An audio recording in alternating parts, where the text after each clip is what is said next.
Sports Network. Yeah, I've been closer to Jesus before, so can you help me out? Oh, can you help me out? Am I on my own? Am I on my own? But can you help me out?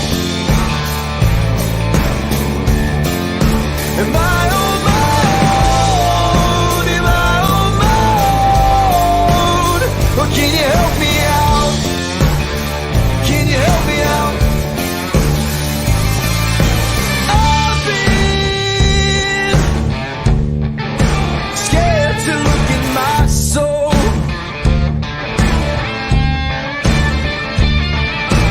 I've been afraid I would follow the road. Yeah, afraid of the things I've been told. Hello and welcome into Running Point Tuesday edition. It feels like a Monday because we're starting off the week, but I hope everyone had a good Labor Day.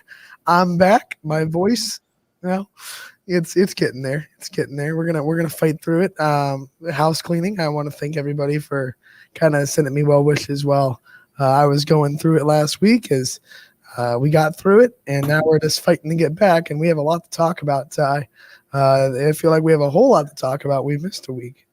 Yeah, we have a whole lot to talk about. A lot of stuff going on locally in sports. I mean, we have a whole week of football, too, that we have yet to wrap up to. That happened this past Friday. A couple of interviews we have that are slated for today as well. One of the big ones that I got to witness, too. I'm excited. We have an interview, I believe, with Coach Hannah coming up, too. That'll be exciting.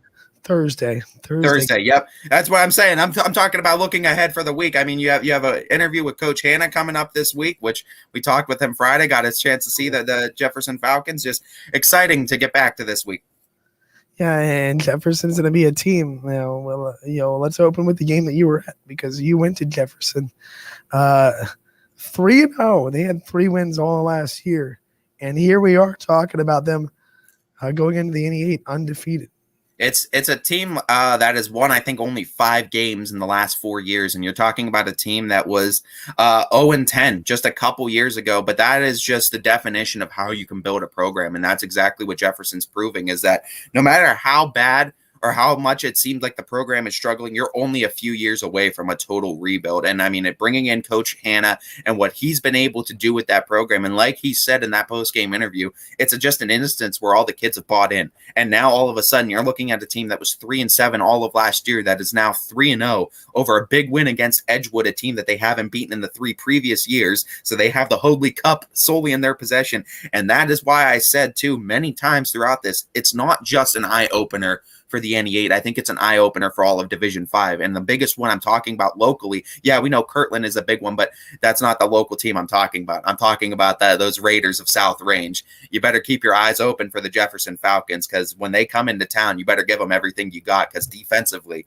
Jefferson is the real deal this year. We talked about how hard it is to make the trip down there. I mean, forget about when they come to town. When you have to go into town, you see that black and red, and you see that Falcon in that center field, you've made a quality road trip. Yeah, you've made a quality road trip, and the biggest thing is now Jefferson has all of a sudden become a hot team to try to see this year. All of a sudden, now you're circling, when do the Falcons come into play? And I'm talking not just South Range, but there's a lot of fun matchups now in the NE8 where, hey, now Jefferson Poland now. That's a big one you can circle now and say, hey, when those two teams lock up, that's going to be another good matchup. And I'm really excited to see how this Jefferson Falcons team pans out. Got to fly with a different cast of Falcons on Friday, but boy, oh boy, was I excited too, because with the quarterback of Grant Hitchcock, another one of those junior quarterbacks that has another year of eligibility, but plays so much like other quarterbacks we've seen, your Devin Sherwood, your Brungards. He has that great improvising skill where he can just escape the tackle so many times, keep a play alive until the very last second, and has tremendous accuracy downfield. I think that is going to be the biggest thing to watch for this year, as well as just the speed of guys like Trent Hodge. We saw what he can do all over the field when he turns on the jets. He is just a freaking barn burner on defense, on offense with those legs, and I think that's going to be fun to watch too. I'm excited for this NE8 schedule opening up, and especially against Girard coming up for Jefferson. Yeah, and I can't wait to talk more about Jefferson in depth when we get closer and closer to that interview with Coach Hanna on Thursday at 12:30. It's going to be a fun one. When you talk about week 3, I mean, we have a lot of games to kind of recap. What was one score for you that really, really stood out? And for me personally, let me pull up what I had to. There was a few games, and for me, it's going to be hard for me to just choose one that surprised me. But I think the biggest one that I was surprised about was I thought that Champion and Southeast game was another one of those good games too that I tuned in a couple of times. Southeast was able to win that one in overtime, but for me personally, the one I was also keeping my eye on too, I was keeping my eye on Ursuline throughout the night too. That game was another one of those games that was pretty surprising. Unfortunately, Ursuline couldn't come up with the victory, but you got to remember, Chardon jumped the Irish early on in that game. I don't know if you saw that game, but Chardon was up on the Irish and up big, and the Irish almost let it come back. Yeah, unfortunate loss, but the good thing with the Irish is that they're going to be battle-tested come the playoffs, and I think this is another game that they needed against another very tough opponent. Got to remember, Irish's schedule is very tough this year, and I don't think that's going to be an issue seeding-wise for the playoffs when they already have 2 big wins. One of them we already know over Bishop Hartley in that week 1. That's going to help them computer points-wise going forward, but I was really surprised by that game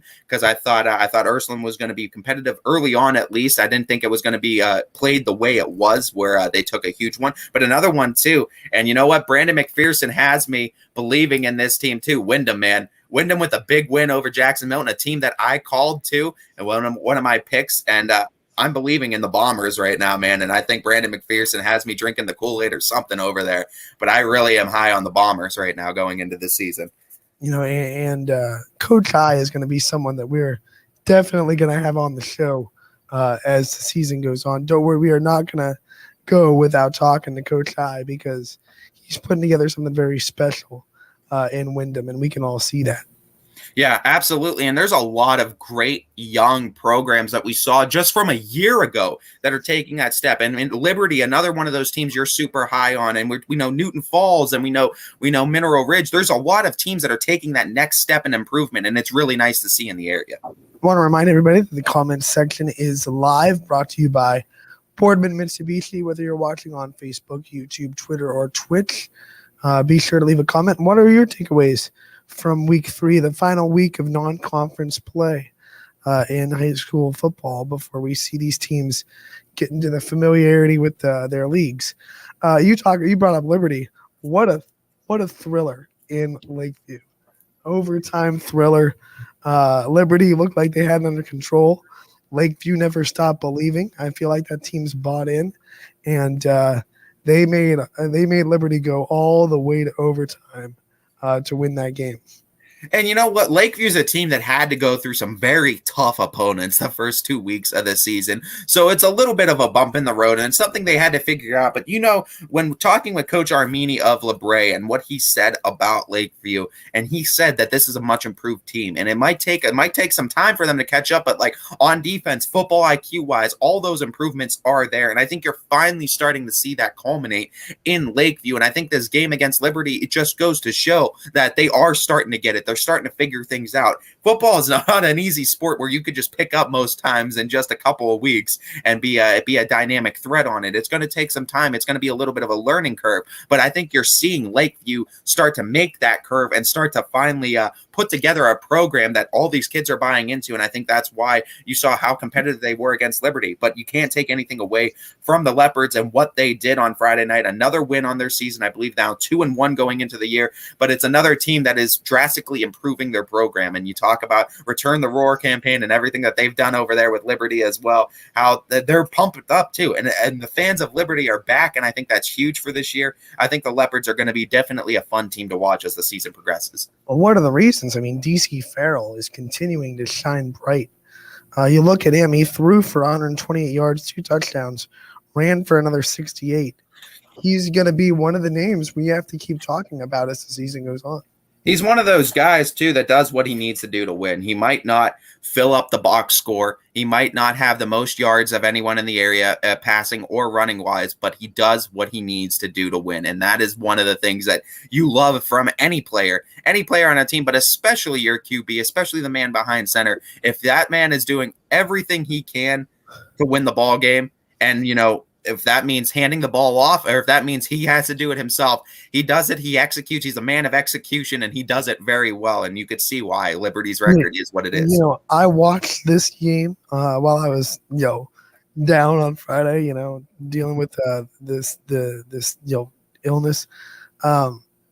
DC Farrell, what I really like about him, and his stats kind of show it, he's a dual threat quarterback, but he's always looking to throw. Like, he'll run if he has to, and he can make plays with his legs. But I haven't seen him too many times give up on a play too early to make a play with his legs. And you love that. Always eyes down the field. That's tough for a young athlete to kind of understand.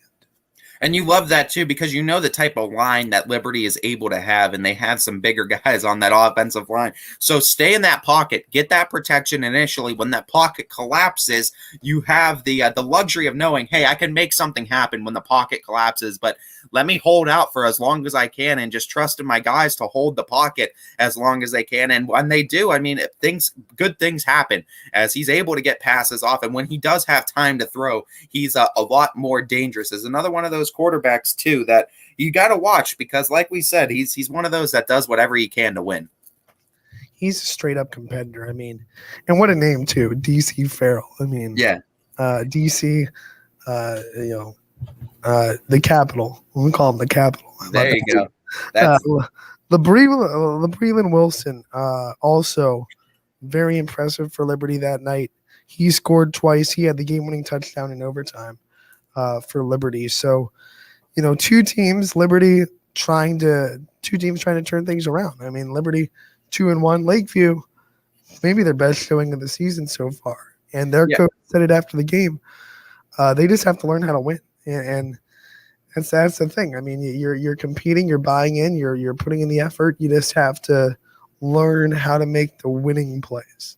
And it might seem like a long season or a long stretch, but again, look how far the Falcons have come of Jefferson in just a couple of seasons. You're never that far away from building a program up, rebuilding a program. You're just a couple of pieces away, whether that be in the head coaching department, whether that be in some players that you just need to give that starting role or just need to give them the opportunity. You're always just one or two pieces away, I feel like, from completely changing your program, completely changing the look of your team. And I think that's one thing you could have confidence-wise with football. And I think you're seeing that improvement with Lakeview. And Lakeview kind of reminds me of that team we saw of Jefferson last year, that 3-7 Jefferson Falcon team. And I know a lot of Lakeview fans might not want to hear that, but hear me out on this. This was a team that offensive coordinator was Coach Brandon Hanna, is now the eventual coach, but they made that one piece. I don't think it's a coaching issue, though, in Lakeview. I think it's just an issue of just getting these players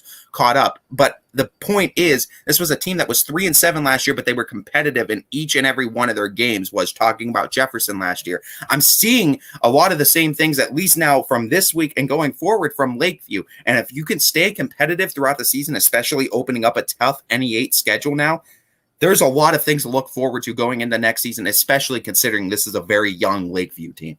It's absolutely not a coaching issue. I think Coach Bellino has brought in a culture to that program, and I think we saw that last week. We saw that never say die attitude and this belief, this I don't know how you want to this mentality that we haven't seen from that program in quite some time, to be honest. Yeah, and sometimes, like we said, it is a coaching issue, but sometimes it's not. You can lead a horse to water, but you can't get him to drink. Sometimes you need the athletes to buy in, and sometimes they don't buy in right away. Sometimes they need to see it happening and resonating on the field first for them to buy in. So it might be an instance where not everyone has completely bought in. I think after a game like this, though, where they were able to lead that comeback and fall just short, I think you can get a lot of kids to buy in now. And I think that's the biggest thing for a program. Yes, you could have the best coach in the world with the best culture and the best mentality and the best plays and everything. But if you don't get kids to buy into your program, it's all for naught. And I think the biggest thing is what we're seeing now in Lakeview is that kids are buying in now. And he said it, the next step for Lakeview, learning how to win. Just learn how to make those winning plays when they're put in front of you. And that's a hard step to take for some teams, but Lakeview's trying to take it. And you know what? Coach Bellino is one of those guys. He's a never give up type of guy, never give up type of attitude. So he doesn't take a loss. I mean, yes, the losses hurt, and of course they're gonna be upsetting. But he takes that as motivation to say, "Hey, let's go on to the next one. We have an opportunity for the next one." Take the positives out of each situation, and I think that's the biggest thing when trying to build a program, not just a team, but a program. You need to take the positives out of every situation and build on top of those positives. And I think there was definitely a lot of positives to take away from Lakeview's performance on Friday night. Another thriller in this week. We've had a lot of really good games in week 3.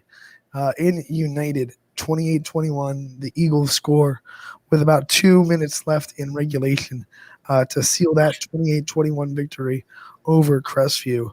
What a game.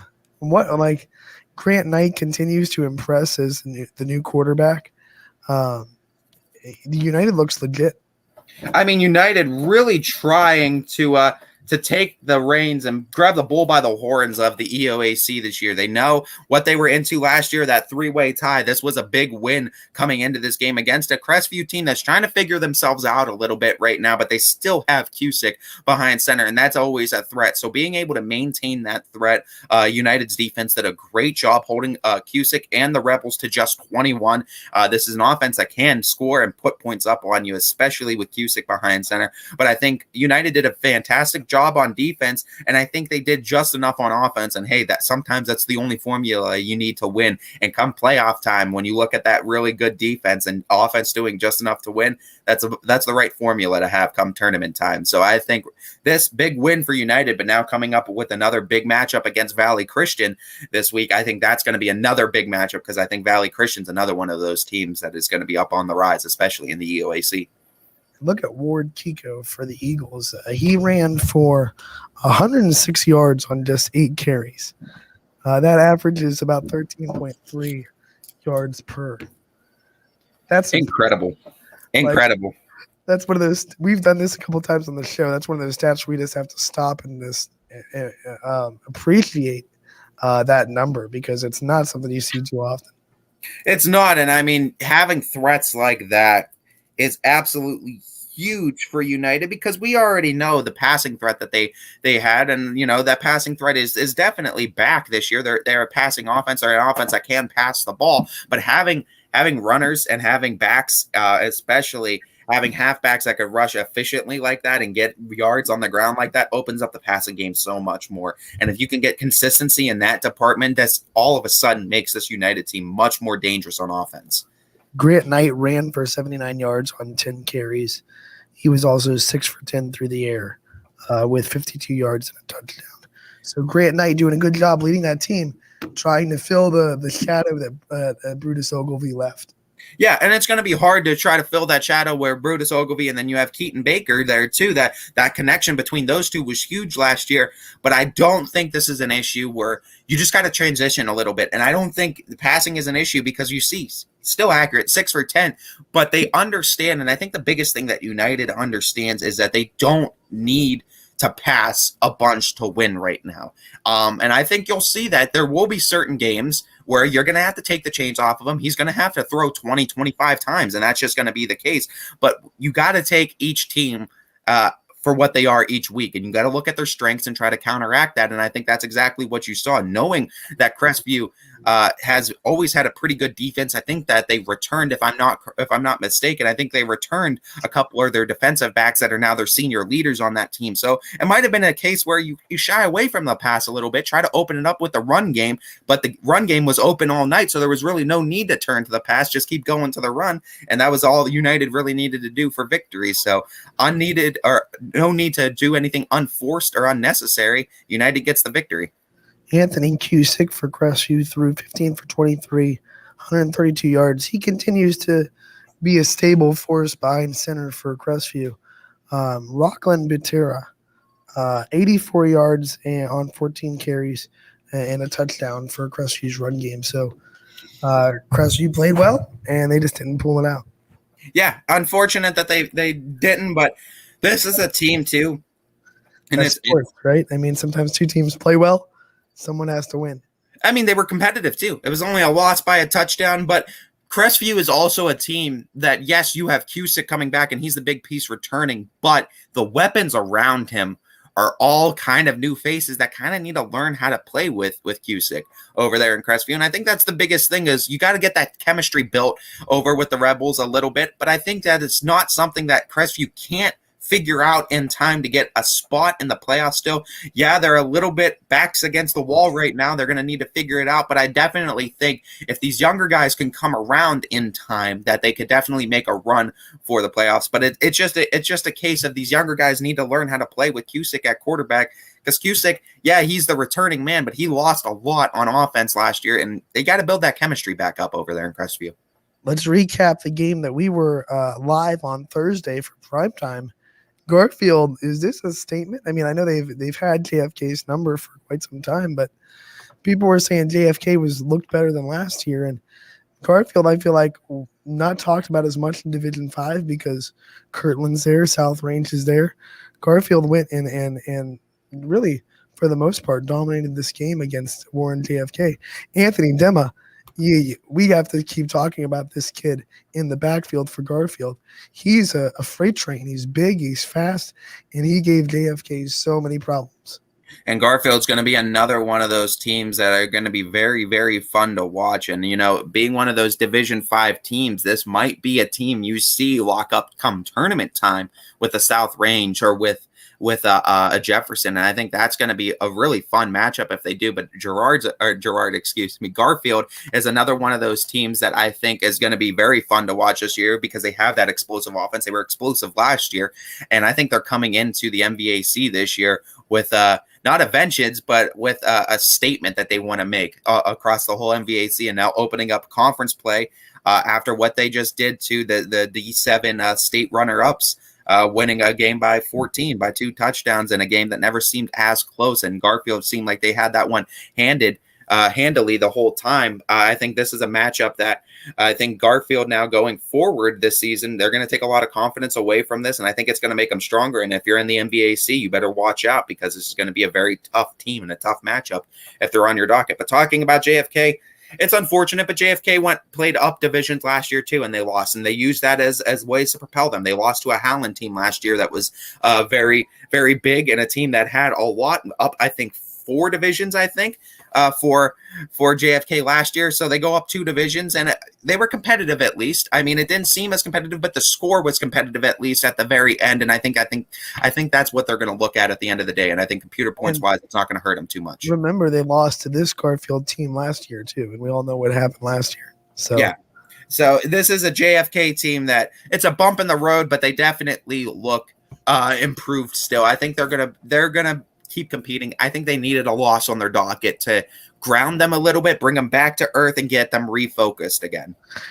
Anthony Dema, 137 yards on the ground, 3 touchdowns, and like I said, if you watch the tape, if you watch that kid run, he's big and he's fast, and I wouldn't want to get in front of him. I wouldn't want to either. And I mean, just a Frank train, absolutely. And I mean, he's one of those guys too. Pay dirt 3 times, got the trifecta. He's definitely a guy you're going to have to game plan for going forward. But the problem is the second you do that, Garfield can start throwing it through the air and start beating you that way. So definitely it's an explosive offense, and it's going to be a definite game that you want to see. I want to see them versus LeBray is what I really want to see, because I think that's going to be a fun matchup if they cross ties with the Vikings. JFK was scoreless through 3, scored 2 touchdowns in the 4th, trying to make a game out of it, but they couldn't keep Garfield from answering each score. Yeah, I mean, they're going to have to figure it out. And, they figured it out late in that game, but definitely going to be something that they could take. They could take a lot of positives. They could take some negatives away from this game, but the negatives they could definitely improve on. And I think that's the biggest thing with JFK, especially being in Division 7. They got to play up these divisions. They're trying to get themselves competition ready come tournament time, because they want to run the table come D7 tournament when that opens up. But I think JFK right now, they want to find all the holes in their armor, because they just want to solidify it come playoff time. Caleb Hadley and Antoine Brown both scored touchdowns for JFK in the 4th quarter. As you said, Garfield on the horizon, a LeBray team that looked pretty impressive themselves against Keystone. Talk about playing up. Keystone's a big school. I think they're Division 2. Yeah, they are. They're a big school, and I think that's yeah. So JFK is going to look to get those computer points too, is the big thing, and that's why they play up divisions. But ask and you shall receive, though, for Garfield, because I just checked and I wanted to see when they play the Vikings. It's this week too. It's this week. I was thinking, I wasn't sure if it was this week or next week, but I knew they were coming up on the dock, and I was excited for it. That's going to be a big game, though. Now for Garfield, opening up MVAC play. This might be the best defense on the Braves schedule. This is going to be a fun offensive matchup. You might see this matchup go into the 40s. You might see it stay down in the 20s if defense has anything to say about it, though. I mean, because we're going to talk about Anthony Dema and what he did on offense for Garfield, but don't forget about what their defense did to JFK's offense for 3 quarters. I mean, JFK's offense was rolling with the wind for the first 2 weeks, and Garfield came and just out physical them, and it's going to be interesting to see what the game plan is for LeBray against this really good Garfield defense that maybe doesn't get talked about enough. It could be, but I think that LeBray offense, you can't ever count it out, because it is so explosive. They're a team that could score on you in a matter of seconds. It's fun. Football always teaches you that when you think a really good offense is going to really go up against really good defense, 9 times out of 10, the defense gets the last laugh. And LeBray's defense is really good too. But I feel like just because of the nature of football and what we always see, this might turn into a lower scoring game than people think. And one thing you got to remember too, that's going to be a factor, Garrettsville's home. Yes. So LeBray has to come into Garrettsville and try to beat them. And I think the biggest thing is when you have the defense that they do, it becomes a lot tougher to play them all of a sudden when you have the crowd behind them cheering them on. So I think that's going to be the biggest thing, I think, going into this season. And I think for the G-men, I think if they could pull off a big victory, even though it's at home, I understand it's at home, but this is not a slouch over LeBray team. You beat this LeBray team, everyone in the MVAC's eyebrows go up, because I think other than the Brookfield team, this is your biggest test in the MVAC this season. You got LeBray, you got Brookfield. This is Garfield's chance to just kind of take that flag and play it. You will. You'll open a lot of eyes if you beat LeBray, because I think LeBray and Brookfield, at least in that aspect of the MVAC, I think are the 2 teams everyone's looking at right now. Right now, if you subtract Garfield and you put all the teams from last year's MVAC, LeBray is the team that looks probably the most. LeBray looks like the team you have to knock off. That's the king of the hill. Yeah, you're absolutely right. They're the king of the hill until someone says that they're not, because they beat Brookfield. They were able to pull off that victory. That's another big win for them last year, and that's going to be another big game, is seeing that for LeBray and Brookfield. There's a lot of fun matchups, but other than Brookfield, I think Gerard, I keep saying Gerard, Garrettsville, Garfield, I think if you could pull off this victory against LeBray and you have that October 15th matchup against Brookfield that as your other big one, but you definitely open up a lot of eyes in the MVAC if you win this one against LeBray. JFK travels to Conneaut next week. Road trip for JFK to try to bounce back against a Conneaut team. And you know what? I think JFK will be just fine. They're a team that's been able to respond time and time again after going down. We talked And I about think, that here. yeah, I think that's the biggest thing for JFK. They needed a loss on their docket because they needed to know, without Cam Hollable, how do you react to a loss? How do we respond now? How do we get better now that they found a hole in our armor? How do we shore that up now going forward? And I think that's exactly what JFK needed. I think it's just going to make them stronger going forward. We have plenty of more games to recap from week 3 and more to talk about. We're going to take our first break of the day on Running Point, or the Tuesday edition, brought to you by Greenwood Chevrolet in Austintown. Don't go anywhere. Back in a bit. New things happen all day. Some are good, some not so good. In today's complicated world, while you're busy working, playing, and living life, we're busy helping you make sense of the day's news. And there's only one place where it comes together with clarity, context, and accountability. It's 21 News at 6 with me, Madison Tromler, and Derek Steyer. 21 News at 6. It's what the day's news really means to you. Welcome home to a home made homier with Baird Brothers Fine Hardwoods. Inspiration starts at BairdBrothers.com and is turned into reality when high-quality hardwoods are delivered right to your home. Baird Brothers has the latest design trends: shiplap and skinny lap interior siding, antique oak rustic flooring. And, well, you'll find them all at BairdBrothers.com. Ordered easily, delivered conveniently, enjoyed comfortably. BairdBrothers.com. At Greenwood Chevrolet, shop with confidence knowing we're ready to go the extra mile for you. With the largest selection of used vehicles in the Valley, backed by the Greenwood Advantage Warranty. Every one of our vehicles has undergone our own 126-point inspection, so it passes the most important inspection, yours. No other dealership has the extra inventory, gives you extra for your trade, and goes the extra mile for you.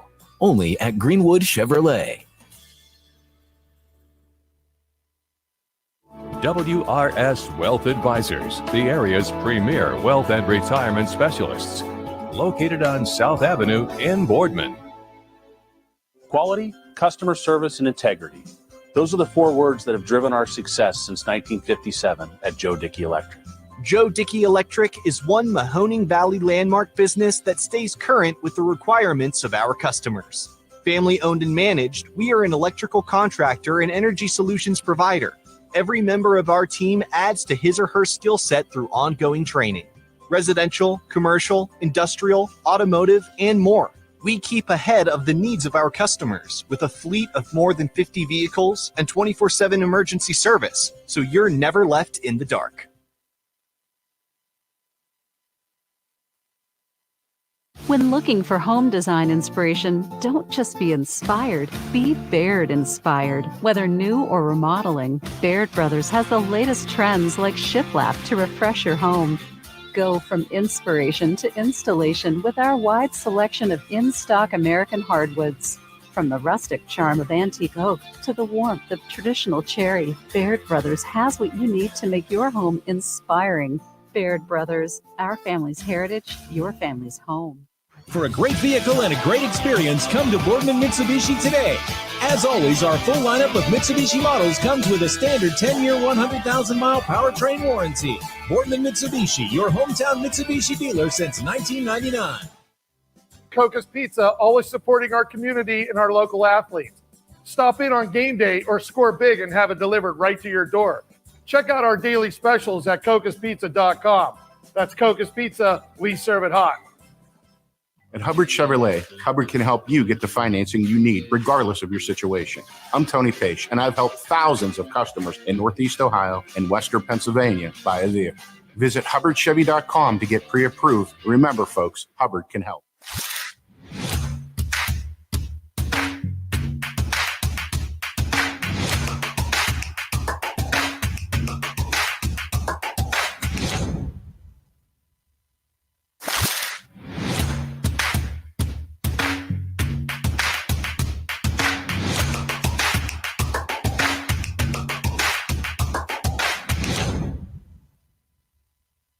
You're not waiting to see what the world has in store for you.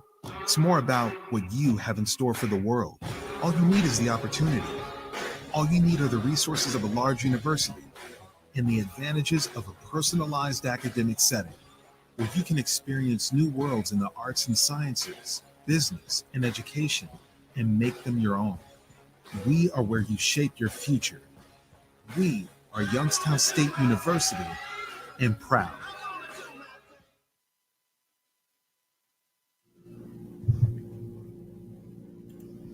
Welcome back to the Tuesday edition of Running Point. Anthony Arbig with you, alongside Ty Bardell, as we bring him up as well. And want to remind everybody that the comments section brought to you by Boardman Mitsubishi is live, whether you're watching on YouTube, Facebook, Twitter, or Twitch. Leave us a comment, and we're talking about recapping Week 3 high school football, as we had a lot of games go on over the weekend, and we've talked about a couple, and we're going to continue to talk about the week that was. So if you have your takeaways from Week 3 and some players or teams that stuck out to you, make sure to leave us a comment. And Ty, a story that goes past football. We saw Lisbon.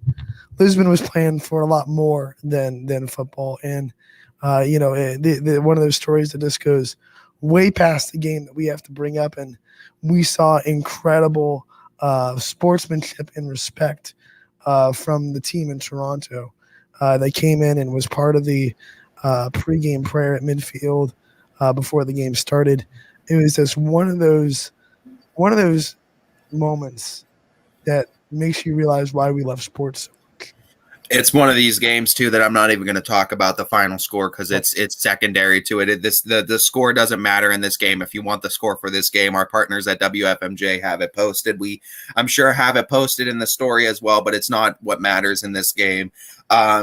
If you know anything of what happened in Lisbon over the past few weeks, you understand why this is so important and why this is so impactful, and why the team from Toronto that joined Lisbon and knew everything that was going on, and seeing a whole community and two whole communities kind of share that whole moment on a sports field where everything was even. You want to talk about Coach Mike Bailey again, and we keep going back to it, but everyone was even for once. And I mean, we talk about attitude wise, but I mean, on the same level, everyone was even.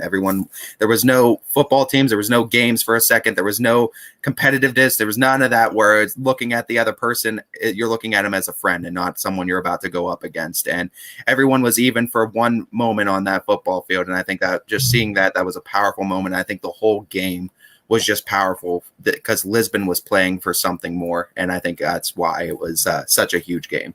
And whether you want to call it serendipity, whether you want to call it God, whether you want to call it universe, Toronto, a team that just happens to be this point in the schedule, but a team that knows very well what Lisbon is going through. They went through a similar situation 2 years ago, losing a player in the middle of a season. So no one on Lisbon's schedule could really understand and sympathize with Lisbon probably more than Toronto. So one of those moments you just go, perfect team to play at the perfect time, and Toronto did what you expect a formidable, respectful opponent to do, and kind of just tip the hat to that program. Yeah, absolutely tip that hat to that program. I mean, well run, well coached. I mean, very, very respectful. And I mean, that's exactly what you expect to see from a good group of young men on a football team. And I mean, that's exactly what they showed, respectful. And that gives you a little bit of good, we talk about today's youth a lot, and a lot of people criticize today's youth, but I mean, there's some gleams and there's some beams of bright spots in today's youth. But no, we see it right there. That these kids too, man. I mean, they're all friends at the end of the day, and I think that's what we see. The biggest thing I think for today's kids compared to what it was back then, and what because I mean, we know the rivalries and we know how tense they were. I know how my dad talks about the Cheney-Fitch rivalry and how you didn't like the guys from Fitch and the Fitch didn't like guys from Cheney, but at the end of the day, a lot of these kids are friends at the end of the day, and I think that's the biggest thing is that these kids, yeah, they play each other, they're competitive, they hit hard on the field, but at the end of the day, they do care about each other, and I think you see that anytime there's even an injury on field. I have yet to see any football team show up another team. They're always on one knee, and it's always about the player's health first and the players first. And I think that's the beautiful thing too. And we see that in today's youth. Well, you know as well as I do that with social media and with the growth of travel sports and basketball and baseball, these kids just kind of know each other a lot more than they used to. Yeah. Like, you know, you're either playing baseball together in the summer or you know them from social media, or back in the day, excuse me, back in the day, you probably didn't know too many people outside of your own, maybe, you know, 3 or 4 school systems. It's a lot easier not to hate somebody, but it's a lot easier to be angry at someone and get yourself riled up to hit someone when you don't know anything about them. Right. But when you're scrolling through Facebook and you're seeing what they're doing with their families, or what they're doing if they're doing a community service project with their team, it's not that you don't get competitive and you don't hit them and you don't hit them as hard, but you have a newfound respect for your opponent. And I think that's the biggest thing. There has been certain aspects in technology and, like you said, social media that has opened up pathways to have a newfound respect for your opponent. And you know what? Let's just be honest. Social media also lets you get out a lot of trash talk. Absolutely. I mean, we see it. You know, it's there. You know, you get out a lot of that competitive.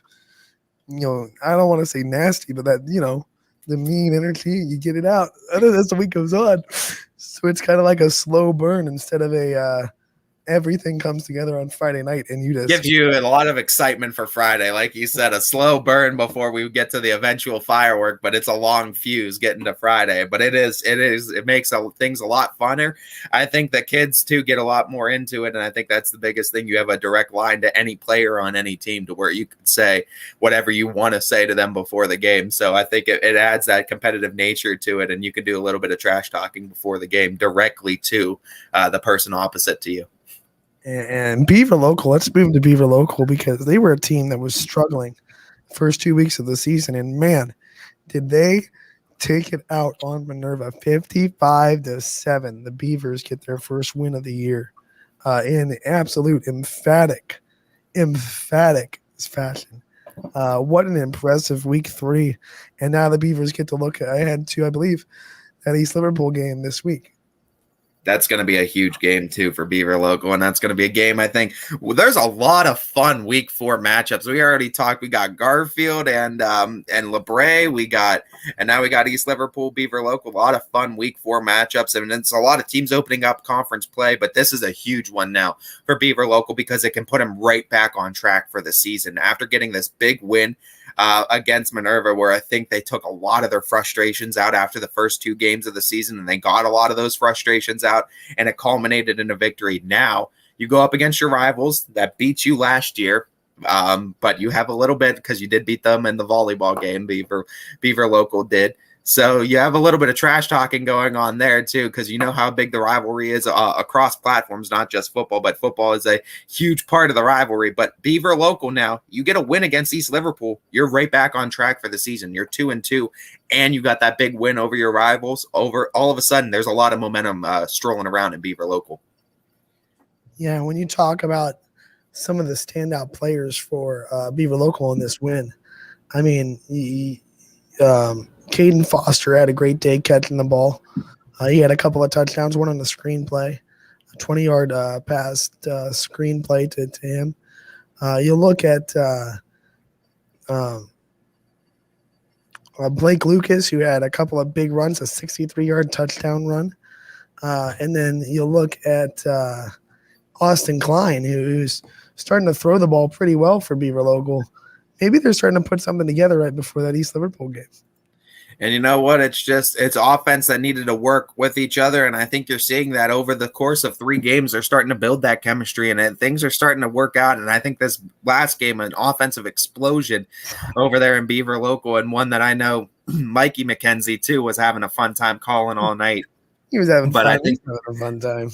But I think Beaver Local right now is they have a lot of momentum rolling into this East Liverpool game against an East Liverpool team that's going to be very tough. But I think for both teams, this is a win that could propel them for the season. It's a home game against East Liverpool, too. So Beaver Local gets to host the Potters. It's always a big advantage in a rivalry game.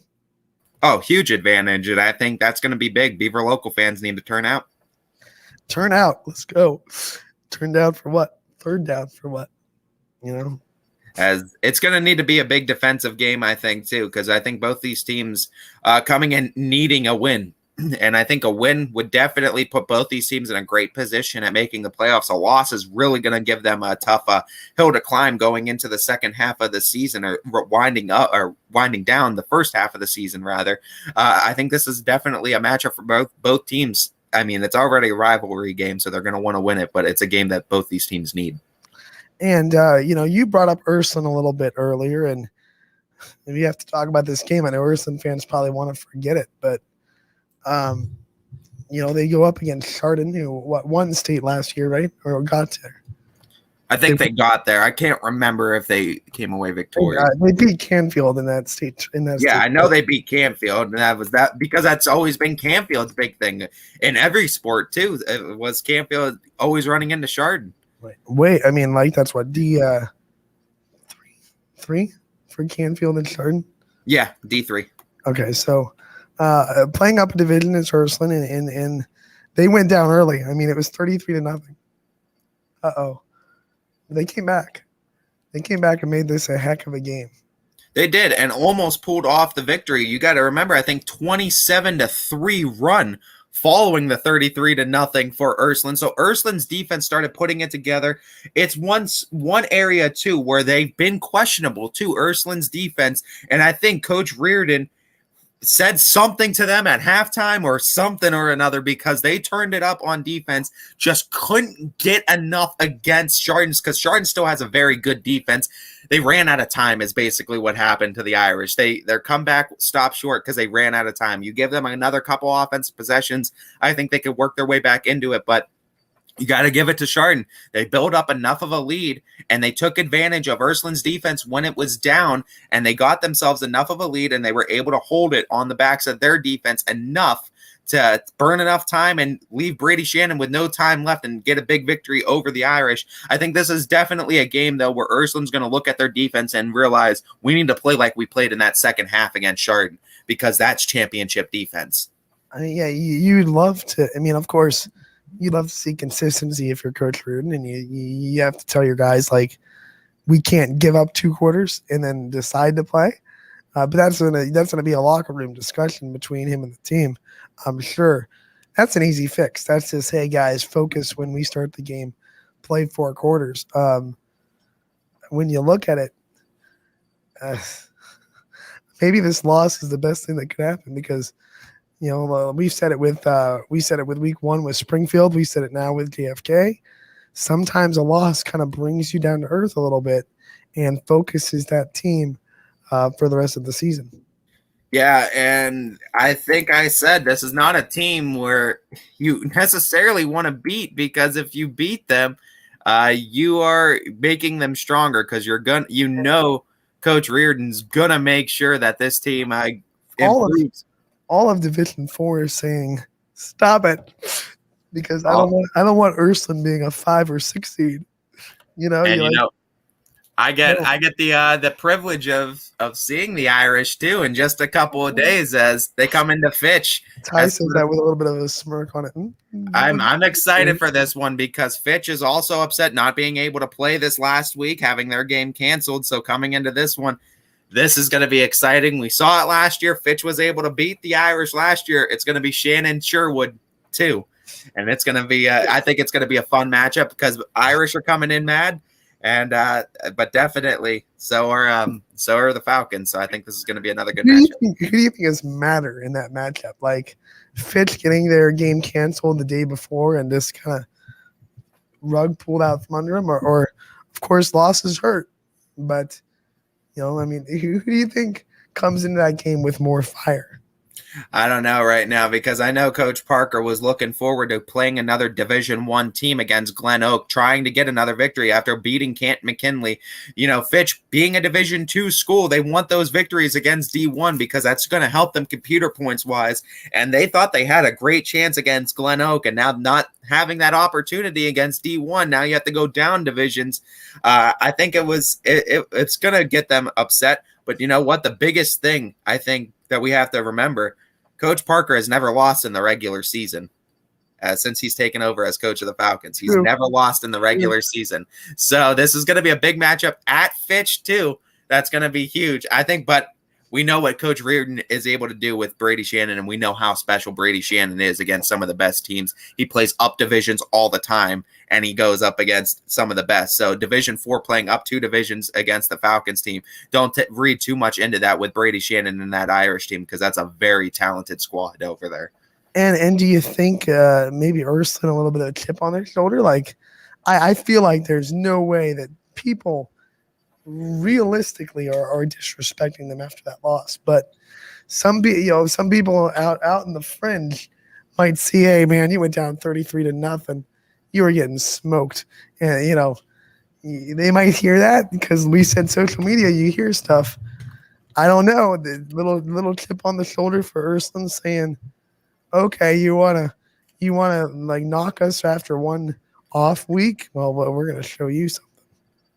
There was, I believe, because Ursuline played the day before week 1, I saw a lot of the Ursuline players at that week 1 game, Fitch and Cheney, too. So doing a little bit of scouting, too, maybe. But also, I've also noticed, too, that the Falcons, coming off of a week where they didn't play, we'll have to see if there's any rust now coming in, because, I mean, it's a bye week where you can kind of heal up a little bit, but it's also a week you're not playing football. So we'll have to see if the Falcons are going to come in as crisp, where the Irish did play last week, and that's going to be a big factor. But this might be a case where defense is going to need to come into play for Ursuline, because we know how good the Falcons defense is, and the turnovers they're able to force and the turnovers they're able to create. They did it against McKinley. They were able to do it against Cheney. And that's another thing you're going to have to watch out for, is the turnovers that the Falcons are able to create. We know what the Falcons defense is. I think we're still trying to figure out what Ursuline's defense is. And I think that's a big question going into this game as well. And let's just talk about it, because we saw all the people saying, hey,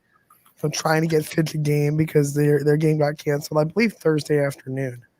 It would have been really tough to say we've been preparing for Glen Oak for what is that, six days, 5 or 6 days probably.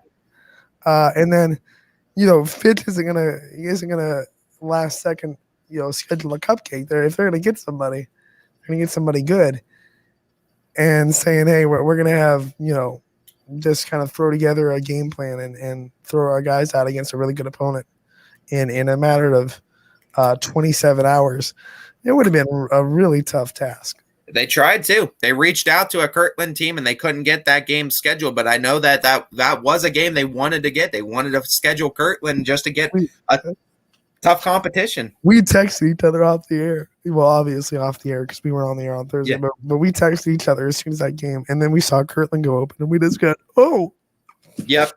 They reached out, I believe, and they just couldn't get something in time. It was a case, too, where Kirtland, I think, playing up. Have 20 hours, to. Yeah, and Kirtland was the one playing up 3 divisions. So, but I mean, Fitch tried to make something happen with a good opponent last second. But you kind of cut your losses and just look forward to this week. But the dangerous thing is it gave a lot of extra preparation time for Coach Parker to look forward to this Irish game, and I think that's going to be fun. This is going to be another one of these Week 4 matchups. We talked Garfield, LeBray. We talked East Liverpool, Beaver Local. You got to talk Fitch and Ursuline, because you got to talk Sherwood versus Shannon number 2 and what these two are going to be able to do behind center. It might be a fireworks show on offense. It might be a defensive game. Who knows? But I think it's definitely going to be a fun, competitive game on Friday night.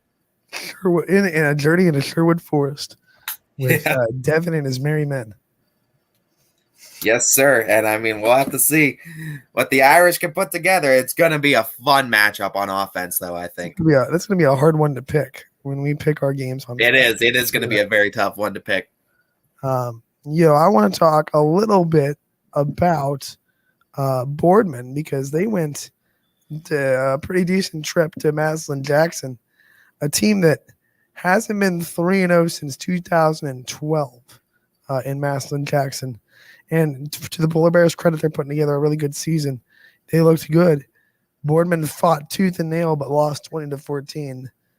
And I don't think this loss hurts their image at all. I think going up against a very tough Massillon Jackson team, I think they performed very well, and I think Boardman has a lot to take away from this game. And you know what? They're going to be another one of those tough teams in the AAC, and the AAC actually all around is going to be very tough this year. You mean with Canfield, with Fitch, with Harding, with Howland and with Boardman. I mean, these are the 5 teams that I think are all going to have very successful seasons respectively in their divisions. And I think that all 5 of these teams are going to be ones to look out for going into the season. And Boardman, again, was one of those teams where everyone was kind of looking at it, I think, with the biggest question mark going into this season. But I think they've been surprising a lot of people. And I think almost coming in and beating Massillon Jackson, I think, was the thing that raised a lot of people's eyebrows now in Boardman. Boardman got the ball back with just over 2 minutes left in regulation, down 20-14, just couldn't put together that game-winning drive. Yeah, I mean, and it's a case where, I mean, they might just need to learn how to win as well. They might need to learn how to put those game-winning drives together, but it's a case where, experience is going to help you always, and this is another case where Boardman getting that experience against a very good team, it's only going to propel them going forward. And Boardman's Anthony Hightower continues to kind of shine. I don't know how much he expected to be the quarterback this year, but he's done a good job nonetheless. He threw for 118 yards, and then Fernando Ortiz ran pretty well. He got into the end zone, an 11-yard touchdown for Fernando Ortiz. So Boardman got some pieces, got some weapons, trying to put it together.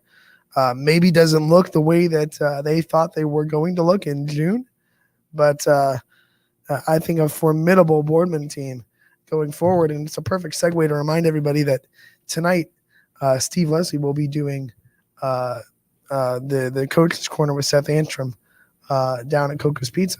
So, that's a weekly thing, and we're going to have another talk with Coach Antrim about that game and about who Boardman has coming up forward and what they're looking forward to in week 4.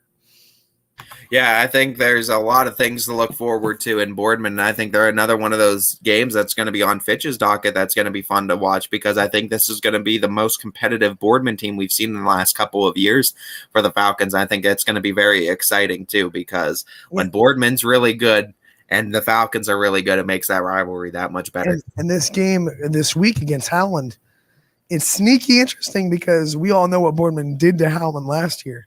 A very lopsided win. Might be that those numbers might be in Howland's locker room all week, and they probably have been in that locker room since it happened. So Howland's going to be a very motivated football team, trying to get some revenge for the way that game went last year. Yeah, I think so as well. And you know what? It's going to be another one of those great AAC matchups too. And excited now that we have Howland on the docket too, and we have Howland under the YSN banner. This is going to be a great all YSN matchup too. So it's going to be a matchup of 2 very big schools, and I think it's going to be a matchup of that's going to be in the trenches a lot too, because the run game is going to be huge for both teams. But we'll look into that game more once we get to Friday. But just a light preview going into that game for Boardman and Howland. A light preview, like Running Point light, half the calories. Yeah, light on a Monday. Light on a Monday. We don't want to go healthy. Tuesday, actually. Tuesday, but it feels like a Monday. Once again, we hope everyone enjoyed their Labor Day weekend. We definitely did, and we're happy to be back. And into the Canfield Fair. Did you go to the fair? I obviously didn't. Did you make that to the fair? I made it out to the fair a couple of days, so yeah, we were excited to go back out there. What was your where's your go-to place? I haven't been to the fair in 2 years now. It sucks. I miss it. I go to the Island Noodle place. They have the teriyaki chicken with the noodles and all the vegetables in it. It's fantastic. That's usually my go-to first and foremost when I go there. Well, one, the Greenford Ruritans is always a great place to go. I love their food there, so I always hit up the Greenford Ruritan. There's this booth. I'm not exactly remembering where it's at, but it's got like homemade soda, like it comes out of the barrel. Yeah, we got that too. We got one of this. It's so good. Yeah, it was really good. I believe I think Wild Bills is what it's called, and they give you that nice mug too. Yeah, and, you can't go to the fair without Molnar cinnamon rolls, in my opinion. Molnar's is always good too. They're like this big,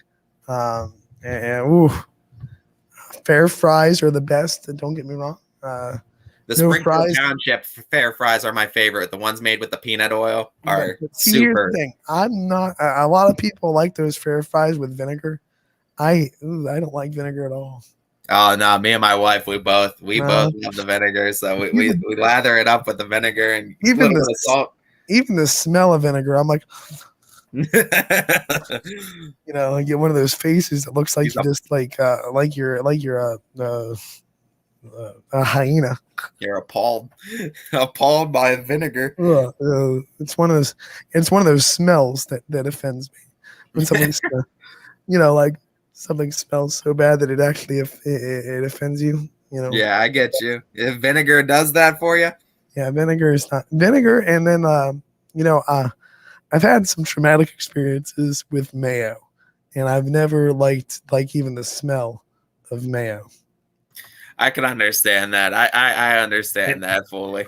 It goes back to my childhood. My dad tricked me and told me that there wasn't no mayo on this sandwich, and there happened to be mayo on the sandwich, and it just you weren't ready for it. Gag reflex, and I've been traumatized by mayo ever since. So, you know, hey, if you came for Anthony Hartwig traumatizing food stories, you got him on a Tuesday edition of Running Point. You never know what you're gonna get. Nope, you never know what you're gonna get here, I guess, on Tuesdays. And also, you got to look at the rabbits, because rabbits are like God's gift to humanity. I love rabbits. My mom won't let me get one, but rabbits are adorable, and I would love a rabbit. So we need a YSN office rabbit now. Yes. Is that what you're petitioning? Is that what you want to ask DJs to get you a YSN office rabbit now? No, God, no. That would be no. Ask the owner on this Tuesday. I don't know if we're in a position to have an office pet. It may be maybe. Well, considering we're closed on the weekends, I don't know how that would work out. I mean, not closed. We're on air other places, but the office isn't always open on the weekends, so I don't know how that office rabbit would fare. It'd have to be something extremely low maintenance, like a turtle. A turtle? Yeah. I don't know, man. I thought a turtle would be a little bit higher maintenance. Give us a comment. What do you think the YSN mascot office pet should be?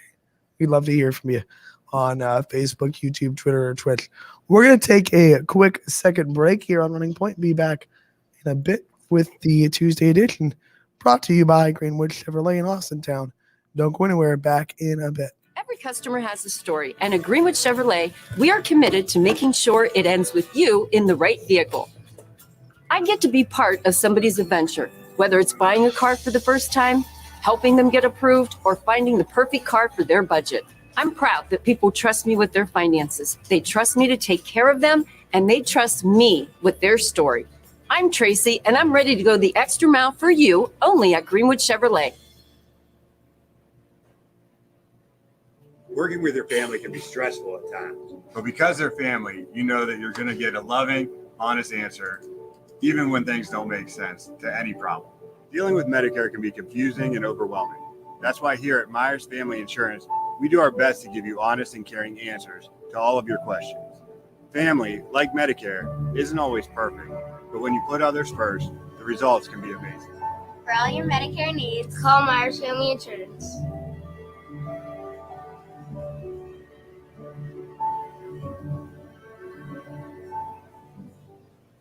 It's storm season. I think we're under the gun for some heavy storms over the next couple of hours. And Storm Tracker 21 is ready. This is probably the one we're keeping a closer eye on. On air. And locally, we're going to have a lot of eyes on our area. Online. All right, let's talk high-res Futurecast and the timing of this weather. On social media and on our app. Notice we'll have scattered showers on Thursday. Stay ready with Storm Tracker 21. The severe weather threat now through around sunset this evening. Hi, this is Tommy Clem, owner of WRS Insurance Solutions. WRS Insurance Solutions is a local independent agency that specializes in life, Medicare, long-term care, and disability products. Call us at 330-953-3722 or visit us at wrsinsuranceSolutions.com to learn more. Good luck to all the student athletes in the Valley. Hi, I'm Colin Chupa. And I'm Kelsey Clem from K-Squared Marketing. Our boutique marketing firm specializes in media planning and buying, public relations, event marketing strategies, and strategic sponsorships. We can integrate our services with your existing game plan, or we can be your entire marketing team. Your goals, our game plan. Let's win together. Call K Squared Marketing at 330-623-2730 or visit ksquared.marketing to learn more. Jimmy Sutman here, Director of Isle, Purple Cat, and Golden String. We are happy to support YSN and two of my favorite people, Scotty Mincher and Super Dave O'Malley. We are an agency that provides services for adults with disabilities. We infuse humor, passion, and joy into their lives. If you know of any folks with disabilities that need our assistance, please contact us.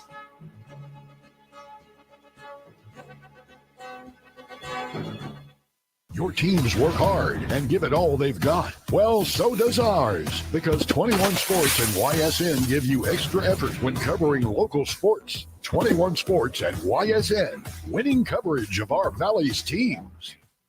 Planning a project around your home or rental property? Trust the electrical service to the local experts with 62 years of serving the Mahoning Valley. Joe Dickey Electric is your local go-to source for responsive, reliable residential electrical work. From everyday maintenance and repairs to new installations, electrical upgrades, and safety inspections, no job is too big or too small. Call Joe Dickey Electric today, 800-549-3976, or visit DickeyElectric.com.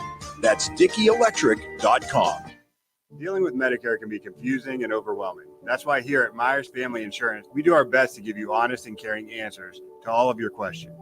Family, like Medicare, isn't always perfect, but when you put others first, the results can be amazing.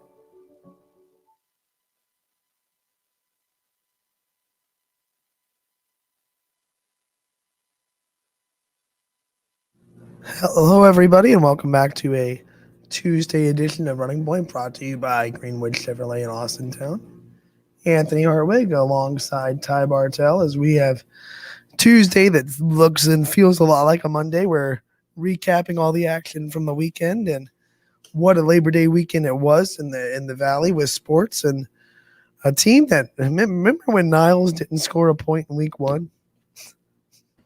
Yeah, I do remember that. They seem to have remedied that, and as their offense has really shown a spark, they're 2-1 now. 1-2 in a row. They won 40-14 over East, and they ran the ball extremely well. The Dragons did, as Antoine Gardner ran for 150 yards and 4 touchdowns in the Red Dragons' 40-14 win over East. What has been such a dramatic change between week 1 and week 3 for Niles, in your opinion? I mean, I think they're just figuring it out on offense. And I mean, passing, running, and all around, I think they figured it out. And I think getting smacked like they did in week 1 and getting punched in the mouth on offense really woke them up and really brought out an aggression in them that they didn't have before. And I think now that you're seeing that aggression on the field, you're seeing what Niles can do when they're motivated to score. Yeah, and I think they found an identity a little bit. Like when you watch that Howland game, it felt like they were trying to find out who they were on offense. You know, Zach Leonard's gone. Well, how do we want to be? What do we want to do? And now it looks like they might have found that identity in Antoine Gardner. I mean, what a day. 150-plus yards, 4 touchdowns. Their run game is strong. Their offensive line is very good. And they might be making a statement that, hey, maybe last year we were a passing team. This year, maybe not so much. I mean, it's a case too where you need to be able to change on offense, and when you could change and be dynamic on offense like that, you could be a successful football team. And the best teams and best programs are able to evolve to what they have in the talent level, what they have at each position. And you're seeing Niles trying to evolve as a football team, and I think they're evolving very well. And you look at the growth in such a short period of time for the Dragons. And now you start to talk about where do they fit in this NE8 picture? I mean, they opened the NE8 slate with Lakeview.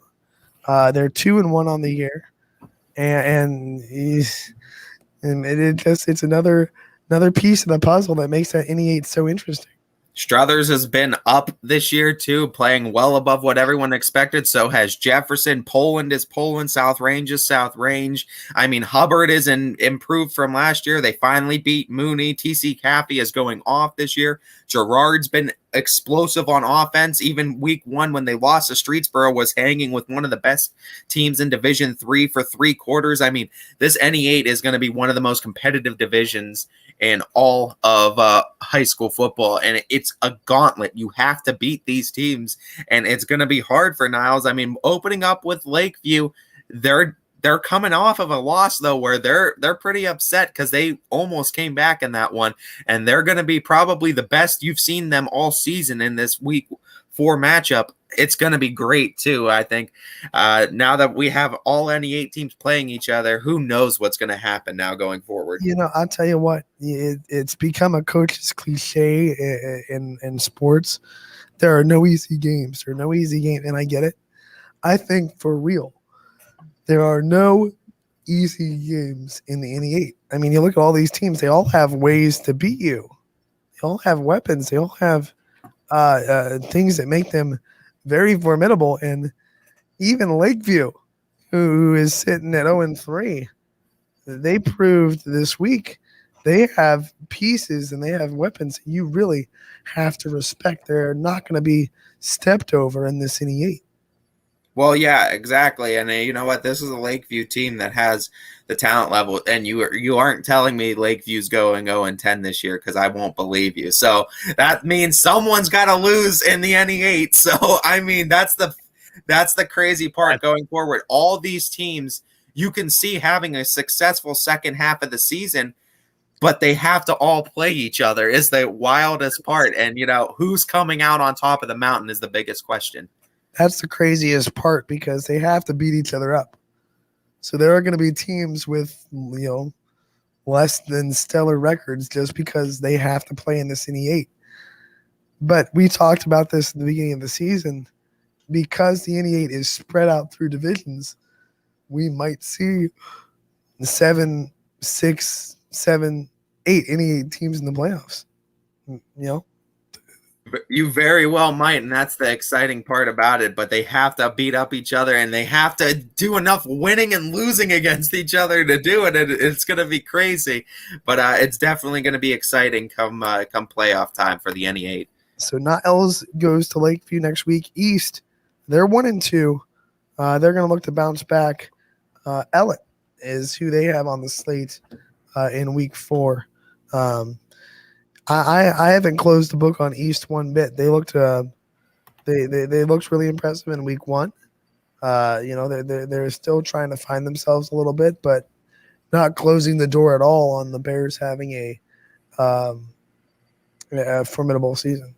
Yeah, they had to go up against some tough opponents these past 2 weeks, so it's going to be a tough rebound, but I think they definitely can against an Ellett squad. I think the Bears are definitely a team to look forward to this season. I think they're vastly improved too. The Bears, the Golden Bears.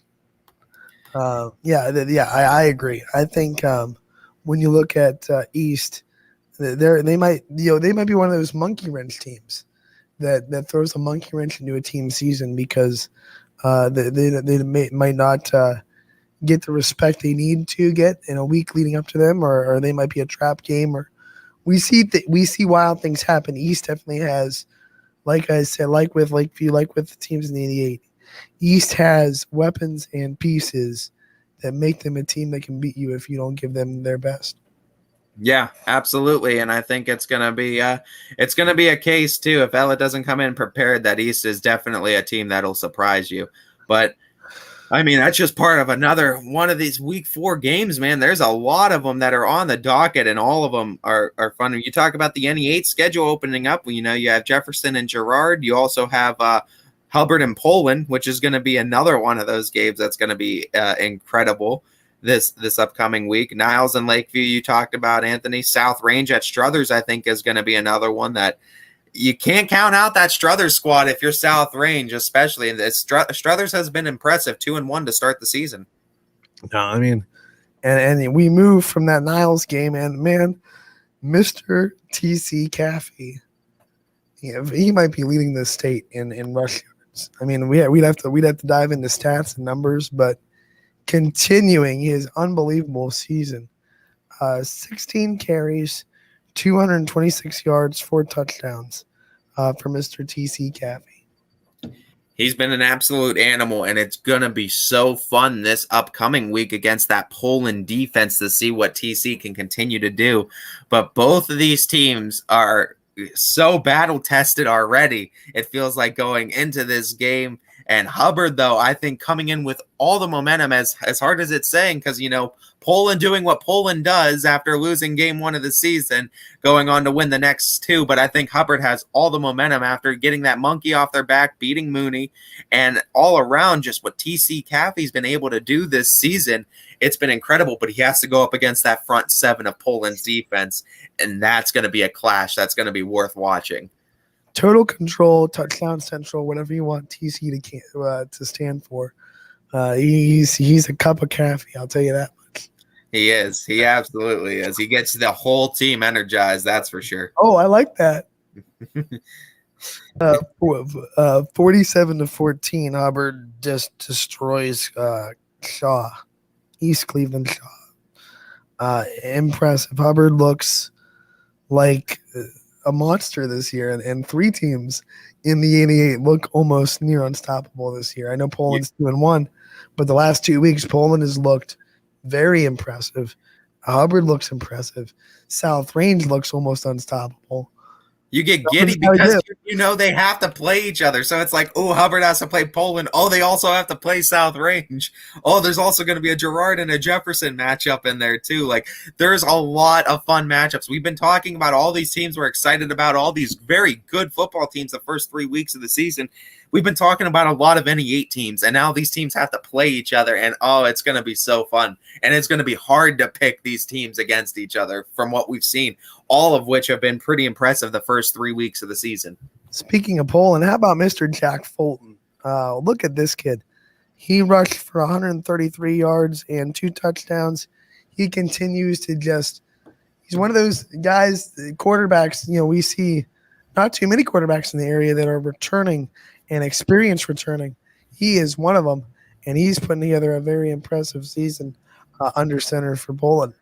Part of that strong rushing attack that Poland always brings, and that's what's going to be so fun in this matchup with Hubbard. It's both teams that play so similar styles of football, both run-heavy teams that battle in the trenches. That's why it's always fun when Poland and Hubbard match up, and this is another case where these are both teams that Hubbard coming in with a lot of momentum, so is Poland. I already talked about that's going to be a fun matchup, but Poland, again, responding like they usually do. We talked about last year with that week 1 loss to South Range and how Poland just exploded from there on out.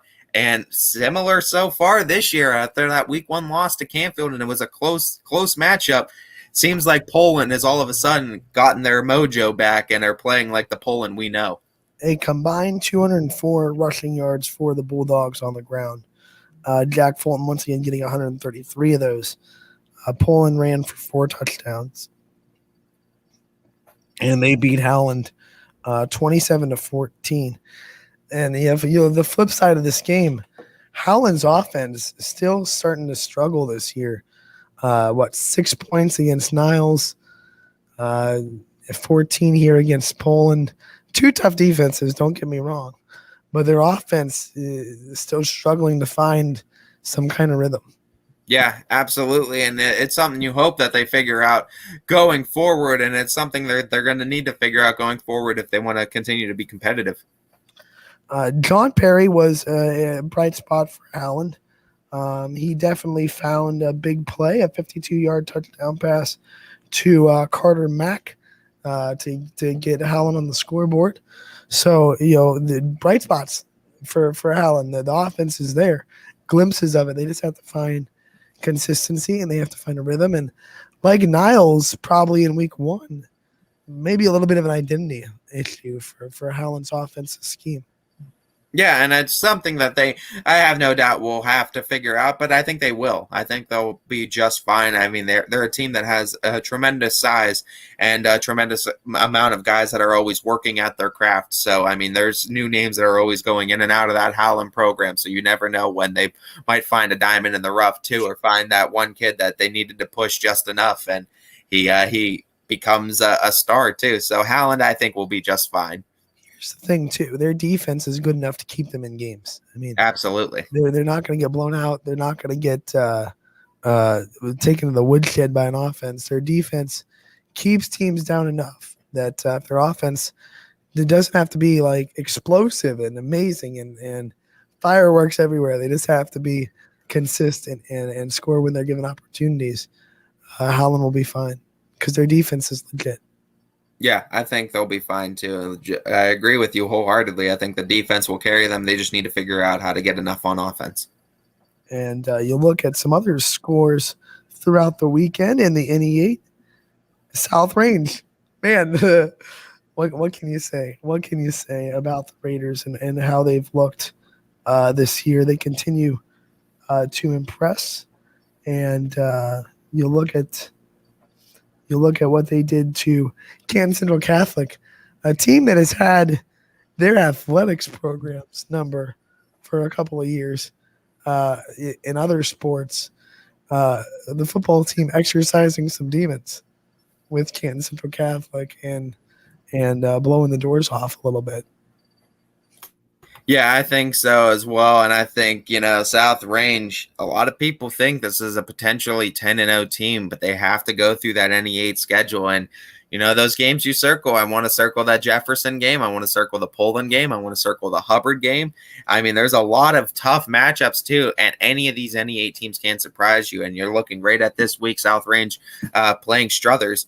Wildcats have been impressive this season, starting out 2-1. They're going to be another one of those teams too, where South Range has to come in prepared, and I have no doubt that they will. They always will with Coach Yeagley. But South Range, you gotta play Struthers tough, because I think Struthers is going to come in, and I think they're going to be a tough team to beat.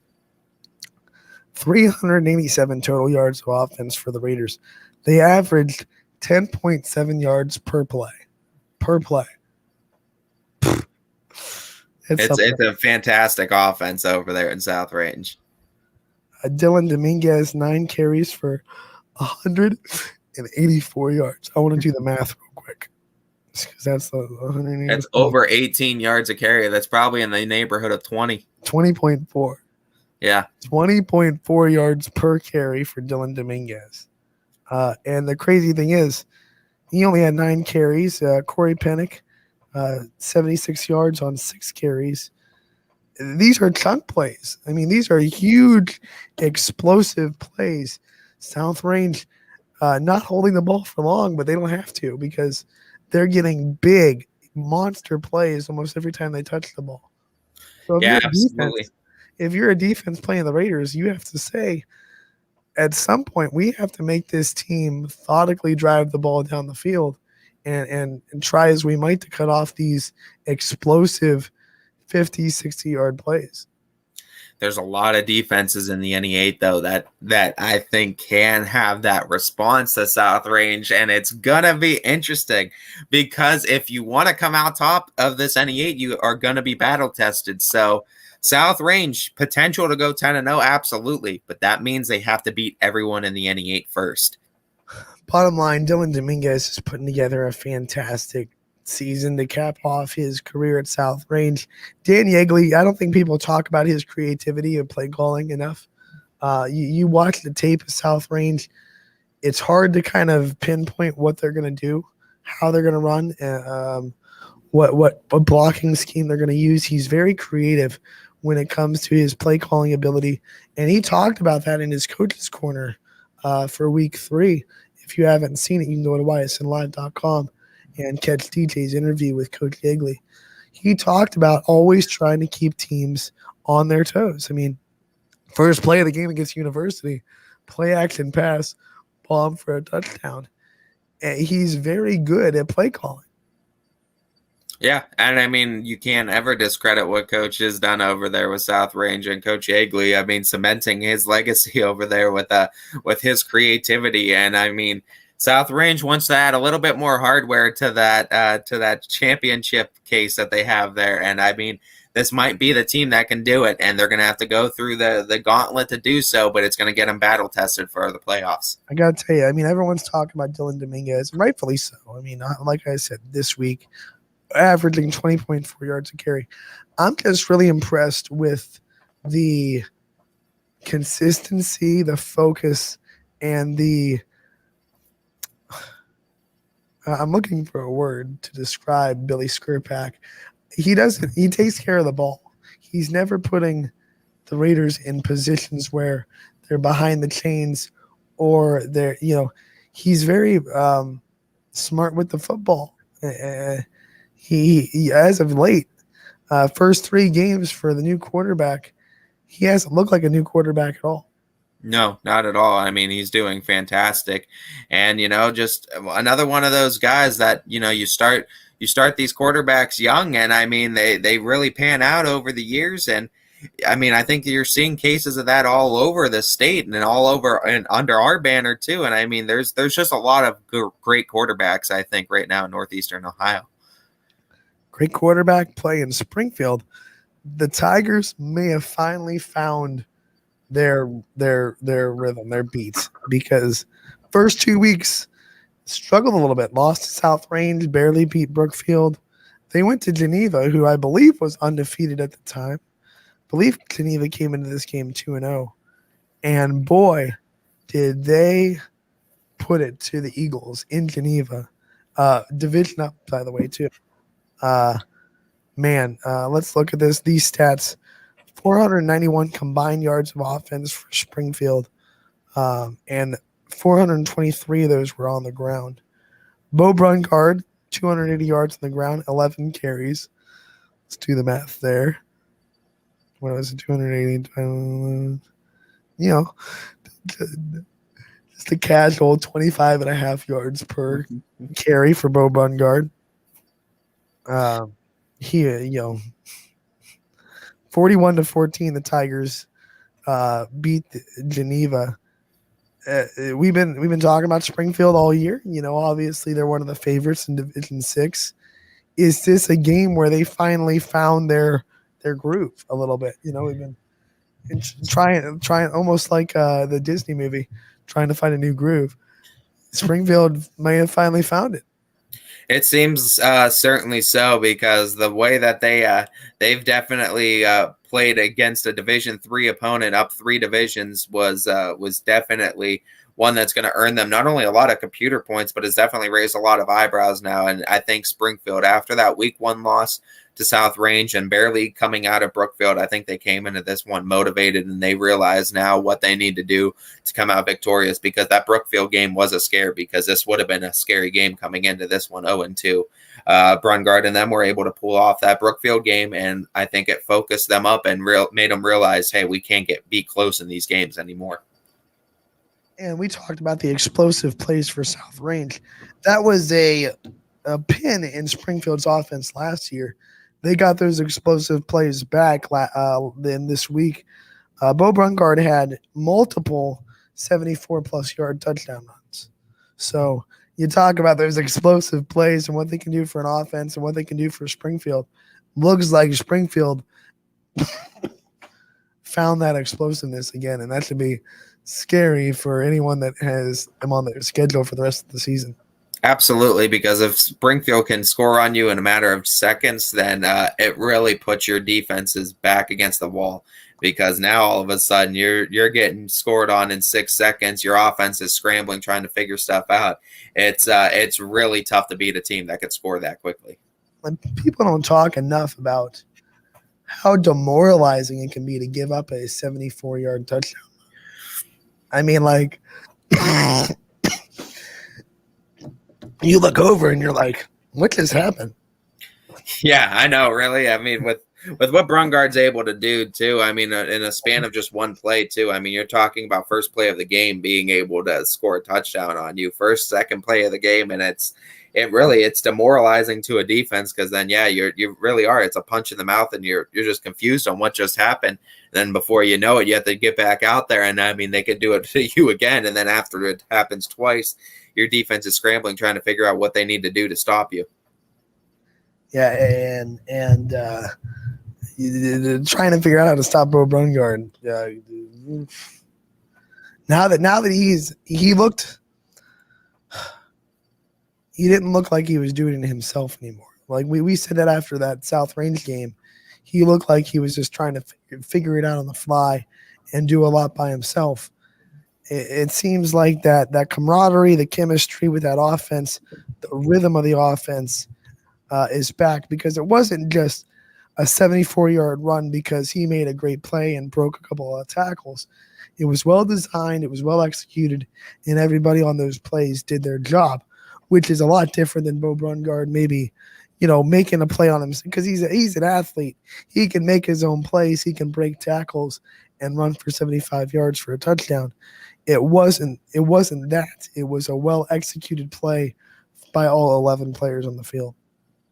Yeah, I think so as well. I think Springfield's starting to finally play as a team and not just Bo Brungard bringing the show into town every single game. But I think them playing as a team now is really what's going to propel them and make them that strong Division VI threat and that perennial state championship appearance team that I think you might see that third time might be the charm this year for Springfield.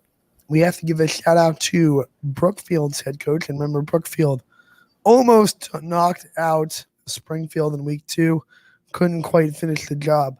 But Randy Clark did earn his 100th career win this week against Western Reserve, as Brookfield beat the Blue Devils 31-14 and earned that 100th win for Coach Clark.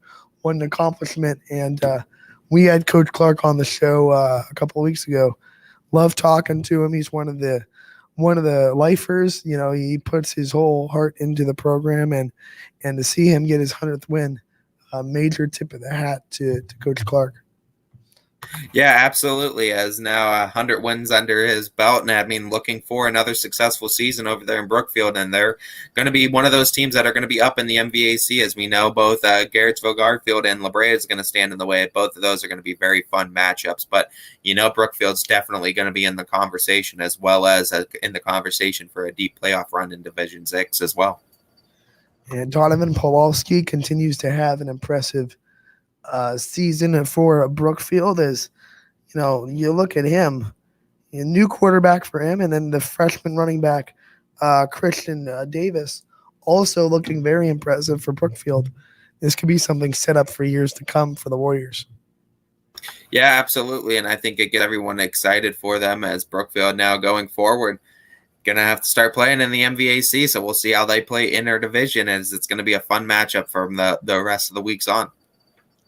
Yeah, and you look at, we talked to Coach Clark earlier in the year, he said, and I believe this is still true, as we continue to watch them, this might be the best offensive line he's had since 2012, and that was one of their best football years in the program's history. Yeah, and it very well might be. And you know what? That might be the propeller of what makes this Brookfield team so tough to beat this year, is that their offensive line can hold the pocket for a long time, and it could also create incredible holes for run schemes. And I think that's the biggest thing with the O-line with Brookfield this year, is that they're going to help with those explosive plays, and they're going to be a huge contributing factor in the explosive plays that Brookfield's able to pull off this season. Yeah, and now Brookfield does move ahead in the MVAC. They will play Liberty at home in week 4 to open that league play. Western Reserve on the other end of this game, they're struggling a little bit, but they might be a well-kept secret at 0-3, because they're a very talented team. And David Altier is always liable to run up and down your back. Yeah, as Western Reserve, just trying to figure it out right now. I mean, going through a unfortunate struggle right now, ones that they don't usually go through very much over there in Western Reserve, but it's not a case where I don't think that the Blue Devils can't figure it out. I think they will. I think they still have those talented pieces. You mentioned David Altier. I think it's just a case where they need to figure out a chemistry and figure out how to play with each other. But once they do, I think they'll be just fine. And Coach Clark had really high praise for Western Reserve after the game on Friday night. He said that they're probably the best 0-3 team in the area. And I know that's kind of like not something that fan bases like to hear. Oh, we're the best 0-3 team. Well, we're still 0-3. But when you look at Western Reserve and the pieces they have and the schedule they've played in the first 3 games, I don't think 0-3 is going to define their season the rest of the way. And they still have plenty of time to make it up to and get some ground in division play and get some potential to get into the playoffs as well too. So it's not a season that's totally over. I don't know if it's necessarily panic time yet, but this is a week 4 game where you feel like you need to get a victory if you are the Blue Devils to get your season back on track. I think they're running into the same kind of problems they had last year, where we saw it in their Liberty game, we saw it in this game. They're moving the ball, they're just not finishing drives. I mean, yeah, and I mean that was kind of the issue, like you said last year, and it's you want to see what they can do this year. I mean, week 4, it's at Jackson Milton, so I mean you got that big game back. We all Jackson know how Milton also seriously coming that off of a rivalry. loss. Yeah, we all know how seriously that rivalry is taken from both ends. So it's a big emotional uplift if the Blue Devils can win that game. I mean, get your first win of the season and do it against your rivals. It's enough to propel you for the rest of the season. As I mean, looking at the rest of the season, it's not out of the box that they can make the playoffs, get 6, maybe 7 wins. I mean, they do have to face a tough Springfield team too, the Blue Devils. But I mean, not out of the realm of possibility that the Blue Devils can still put it together enough to make a strong run and even make it into the playoffs this year. And we talked about it. That's one of the beautiful things about there being 16 teams being let in. I mean, you can have 6 wins and get into a playoff spot. You can probably have 5 wins at some point if things fall your way and still get into a playoff spot.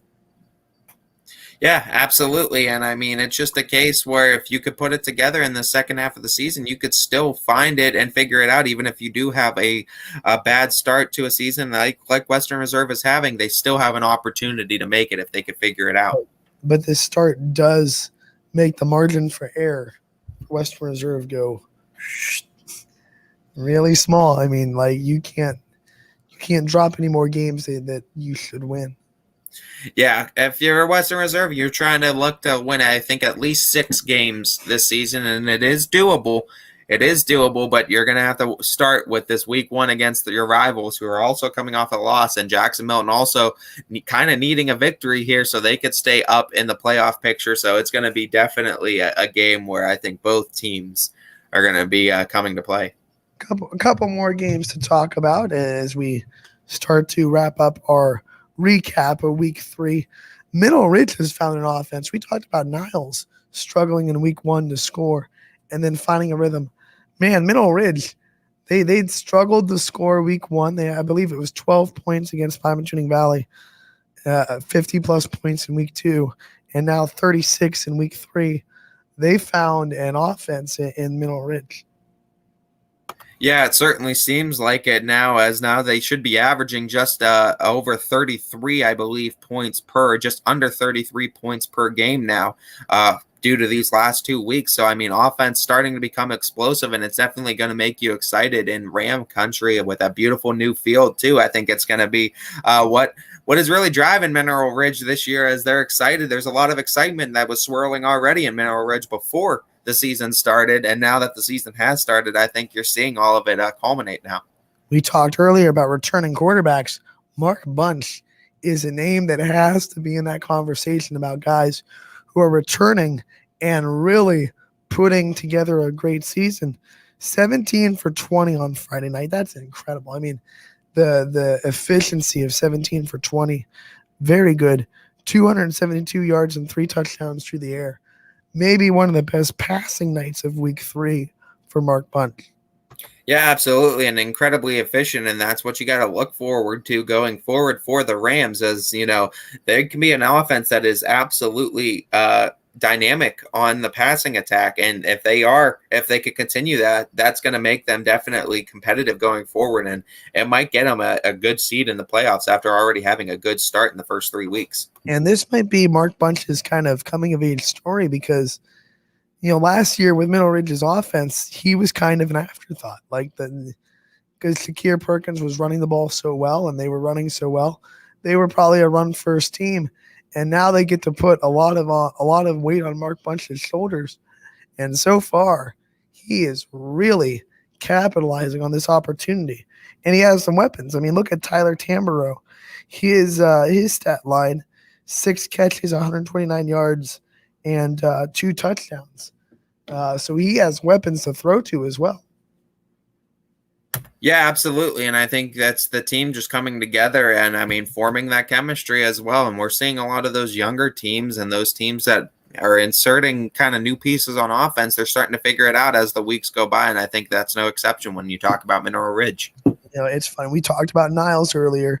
They're going from a team that was really pass heavy last year with Zach Leonard. Of course, you're going to be.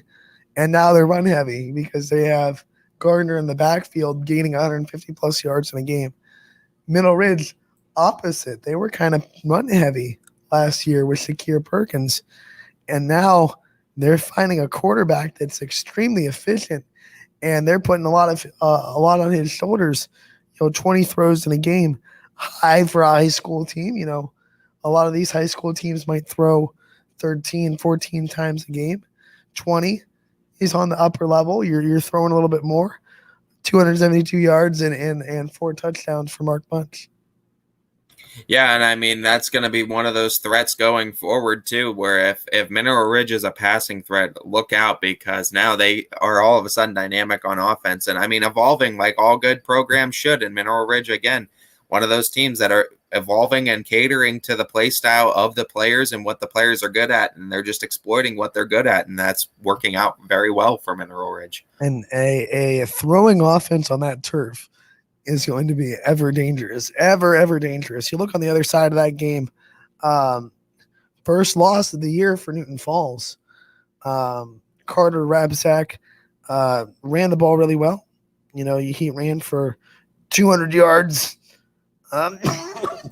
I'm sorry, almost 200 yards, 197 yards, and scored twice for Newton Falls. So even though they lost, Newton Falls putting together a very step-up season because they struggled a lot last year, and now they're 2-1, and they have a very formidable running game with their running back. Yeah, you know what? I think Newton Falls will be just fine this season as well. They're another one of those young teams that figured it out, 2-1 to start the season, and a lot of bright spots looking forward. They have the ability to control their own destiny and control if they can make the playoffs now, sitting 2-1. I mean, that's a perfect spot, really, and an ideal spot to kind of be in. You're a game above 500. I mean, looking at the rest of the season, 7-game slate, it is what you make it now. Can you make it in? Look at the season ahead.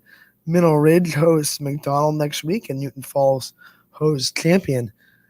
2 teams that on those sides that we'll talk about the matchups later in the week, but you got to think games that on paper both those teams think they should win. Yeah, and McDonald and Champion are both going to be coming in needing a victory. Right, knowing they need a victory now because you can't start out 0-4. All caps, with some strongly worded emojis, needing a victory. And those are dangerous teams. Teams that need a win can be very dangerous because they might throw the kitchen sink at you. Yeah, absolutely. And both teams just trying to figure out their identity these first 3 weeks. And no doubt they're coming into week 4 very upset about how these first 3 weeks have turned out. And like I said, they both need a victory, and a team that needs a victory is a very dangerous team. You know who else is continuing to look very impressive this year? and we're talking about them so that they can't be complaining that they're not getting talked about like they weren't last year. Look at what West Branch is doing. Like, look at these Warriors and the fact. Look at Drew DeShields and what Drew DeShields is doing this year. He had another great game for beating a Revere team that came in a little bit hobbling this week, and West Branch gets the win over Revere.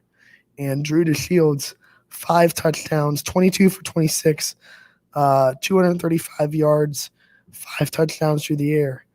That's impressive. Drew DeShields is a dog at quarterback, and I mean he's absolutely dynamic, and he's going to be part of what West Branch is going to be why West Branch is going to be so successful this year. He's up for Big Dogs of the Valley too, so I mean don't discount him as well. Good segue, because in the last hour we're going to talk about our big dogs, and we have 5 volleyball players, 5 football players up for big dogs, so we're going to talk about those too. But yeah, Drew DeShields is just. I think he was a wild card coming into this year because no one knew how he was going to handle the quarterback position. He's answered that, and he's not a wild card anymore. He might be an ace up the sleeve. Yeah, absolutely, and I think that's what makes West Branch so dangerous this year is that Drew DeShields is an improviser, and he just makes it happen behind center, whether it's through his arm or through his legs. He just makes things happen. He holds out the play until the last second, and no play ever seems dead when when the ball's in his hands. Stephen Mara also ran for 2 touchdowns for West Branch, and they get the 48-6 win over Revere, and they get to go into EBC play against Marlington next week. Yeah, that'll be an interesting matchup too against Marlington, and seeing what the Dukes have this season. Never can count them out too. They always have successful programs over there, so it will be definitely an interesting matchup going into this season. I think so. I think it'll be a very, very interesting EBC as we look at teams really having successful seasons this year.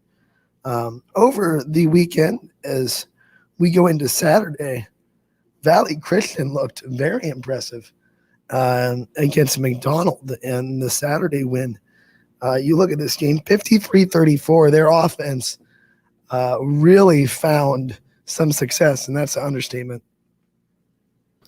Yeah, and I think Valley Christian coming into this game against United too this week is going to be a definitely good matchup to look forward to. Another part of those Week 4 matchups that are going to be fun to watch. I think both these Eagle teams coming in 3-1 definitely will propel them going into this season, and would definitely raise a lot of eyebrows for either team and really help them plant the flags in their division. So I think it's going to be it's a big game, I think, for both Valley Christian and for United.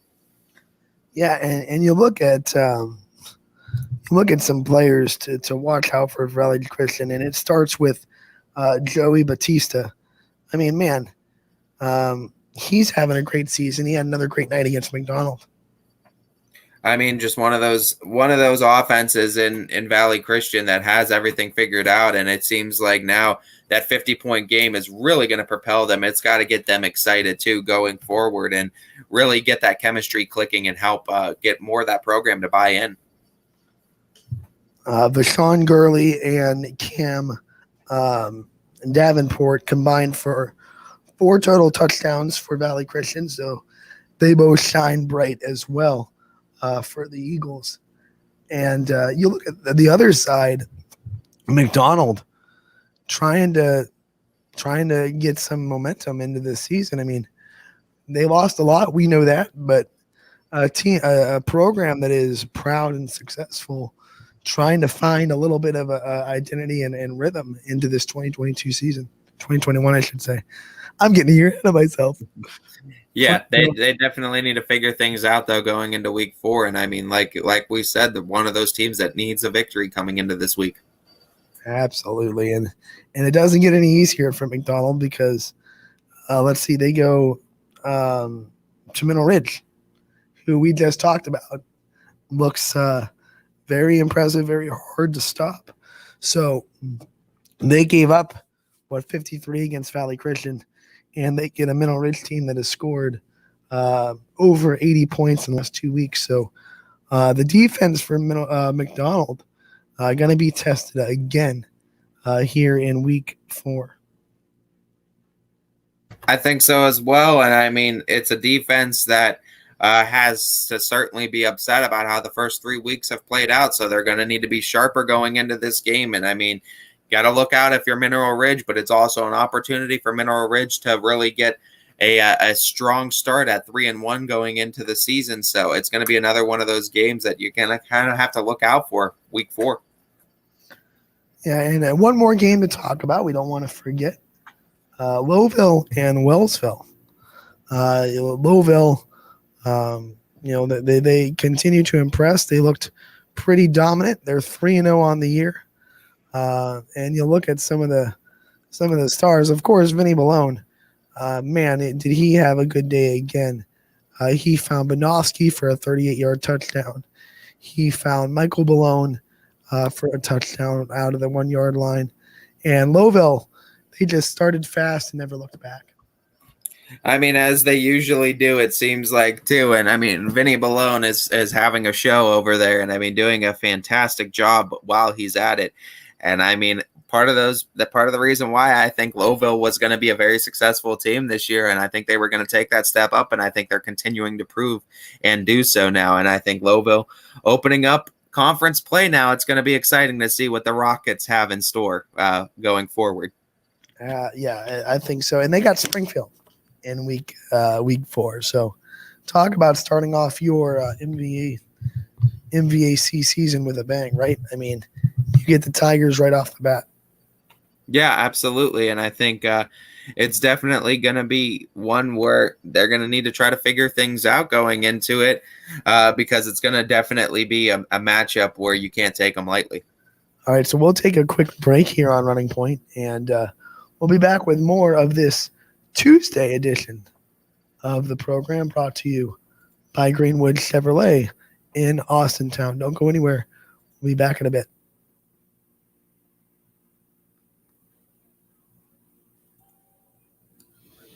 We are there in your community.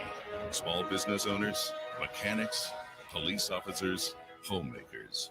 And we are there serving our nation in the Air Force Reserve. When medical emergencies arise, in cybersecurity, when natural disasters happen, we are there in space. We are Reserve Citizen Airmen, and we are there with over 180 different jobs to serve your country. Air Force Reserve. At Greenwood Chevrolet, shop with confidence knowing we're ready to go the extra mile for you. With the largest selection of used vehicles in the Valley, backed by the Greenwood Advantage Warranty. Only at Greenwood Chevrolet. My guy keeps it 100% of the time. He wants all 100, won't settle for 99. And it's more than stats because there's people in those numbers. And I was one of the lost sheep. I'm so glad he cares for all 100. I'm 100% safe, 100% free, 100% love. I can be 100% me. He gave all 100 when they put him up on that tree. That's 100% passion for 100% free. So if I play in front of 100, or if I play in front of 2, there's an audience of 1 getting 100% of what I can do.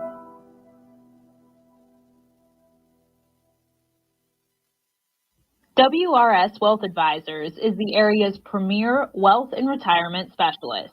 With our combined 70 years experience, WRS Wealth Advisors is the area's premier wealth and retirement specialist.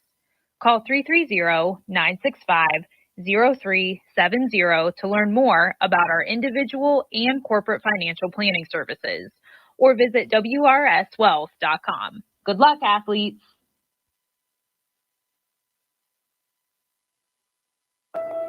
News doesn't stop after the sun goes down. Sometimes you just have to hustle to get it. At 21 News, no matter how far it is, no matter what it takes to get there, we're working to bring you the best stories and the freshest content at 11 p.m. with the context and clarity that makes it worth staying up for, no matter what time it is. 21 News at 11 with me, Aaron Simonek, and Derek Steyer. 21 News at 11, news that's worth your time. Coca's Pizza, proud to announce our pizza buffet's back every Wednesday at our Boardman and Campfield locations. Adults only $7.99 and kids only $4.99, and $2 beers starting at 8 o'clock. That's Coca's Pizza. We serve it hot. Every customer has a story, whether it's buying a car for the first time, helping them get approved, or finding the perfect car for their budget. I'm proud that people trust me with their story. I'm Tracy, and I'm ready to go the extra mile for you, only at Greenwood Chevrolet. Hi everyone, this is DJ Yoakley with Your Sports Network. We appreciate your support of YSN and welcome you to the YSN family. Our broadcast streams are brought to you live at no cost to you by sponsors that are local to this community. Without the vision and generosity of our sponsors and partners, we would not be able to bring this game to you today. So please support the great businesses and leaders that are making this game possible. And if you're a business in need of great advertising and sponsorship opportunities, feel free to head over to our site for more information on the right fit for you. We are local, we are loyal, and we are live. We are YSN. Ah, the details. Baird Brothers Fine Hardwoods is one fine ride. Perfect cornering, superb handling, sporty and stylish, power to spare, plus awesome mileage. Yeah, jaw-droppingly beautiful lines and well appointed with luxurious trim. Put more oomph in your life and start beholding the molding. Find your home's fine hardwood at BairdBrothers.com. Welcome back to the Tuesday edition of Running Point on YSNLive.com, brought to you by Greenwood Chevrolet in Austintown. Ty Bartell with me, snacking on some food. Caught you. Thought we wouldn't notice, but we did. Yeah, got me just in time. I feel like Tony Stark in Avengers. Ty is eating food. He thought we wouldn't notice, but we did. You brought up the big dogs of the valley, which we are going to talk about here in the 2 o'clock hour. But before we do, want to kind of recap the week that was in the other sports too, because we had a couple of big games in soccer and volleyball, and trying to get our standings on where teams are heading into this week. Because, like I said, we had a week where we just couldn't be on the air. Austintown Fitz Canfield, that was a highly anticipated volleyball match that you got to call on Thursday. And man, did it not disappoint. Yeah, going 4 sets too. And Austintown Fitch, I mean, thwarting Canfield's comeback efforts a couple of times too. Canfield was able to make that comeback in set 3, but Austintown was able to thwart it in set 4 after taking that 2-0 advantage. And that was all she wrote. But you got to remember, they still have to go into Canfield too. These two teams still meet up one more time this year. And man, Canfield's schedule is just it's brutal. I mean, I think they only have 2 wins on the season, and despite how good they obviously are, because you saw them, they are really testing themselves early in the season.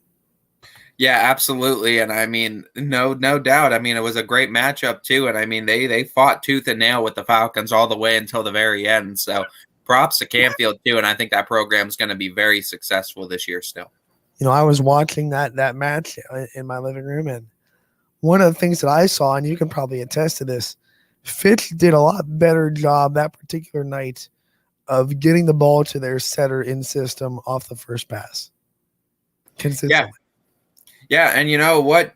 You got to really give props to Sammy Missick and how she's really transitioned too, because Erin Burke is still out a little bit. She's projected to still come back this season, but still just ailing through a couple of injuries, though, trying to get that all healed and rested up. But hey, I mean, I think with Sammy Missick and with this team that they have now in place, I think she's inserted and has played just fine at setter. And you know what? The players are coming along, but I mean, the captains and Jocelyn Jordan and Alyssa Leskovac are really what carried the Falcons to victory.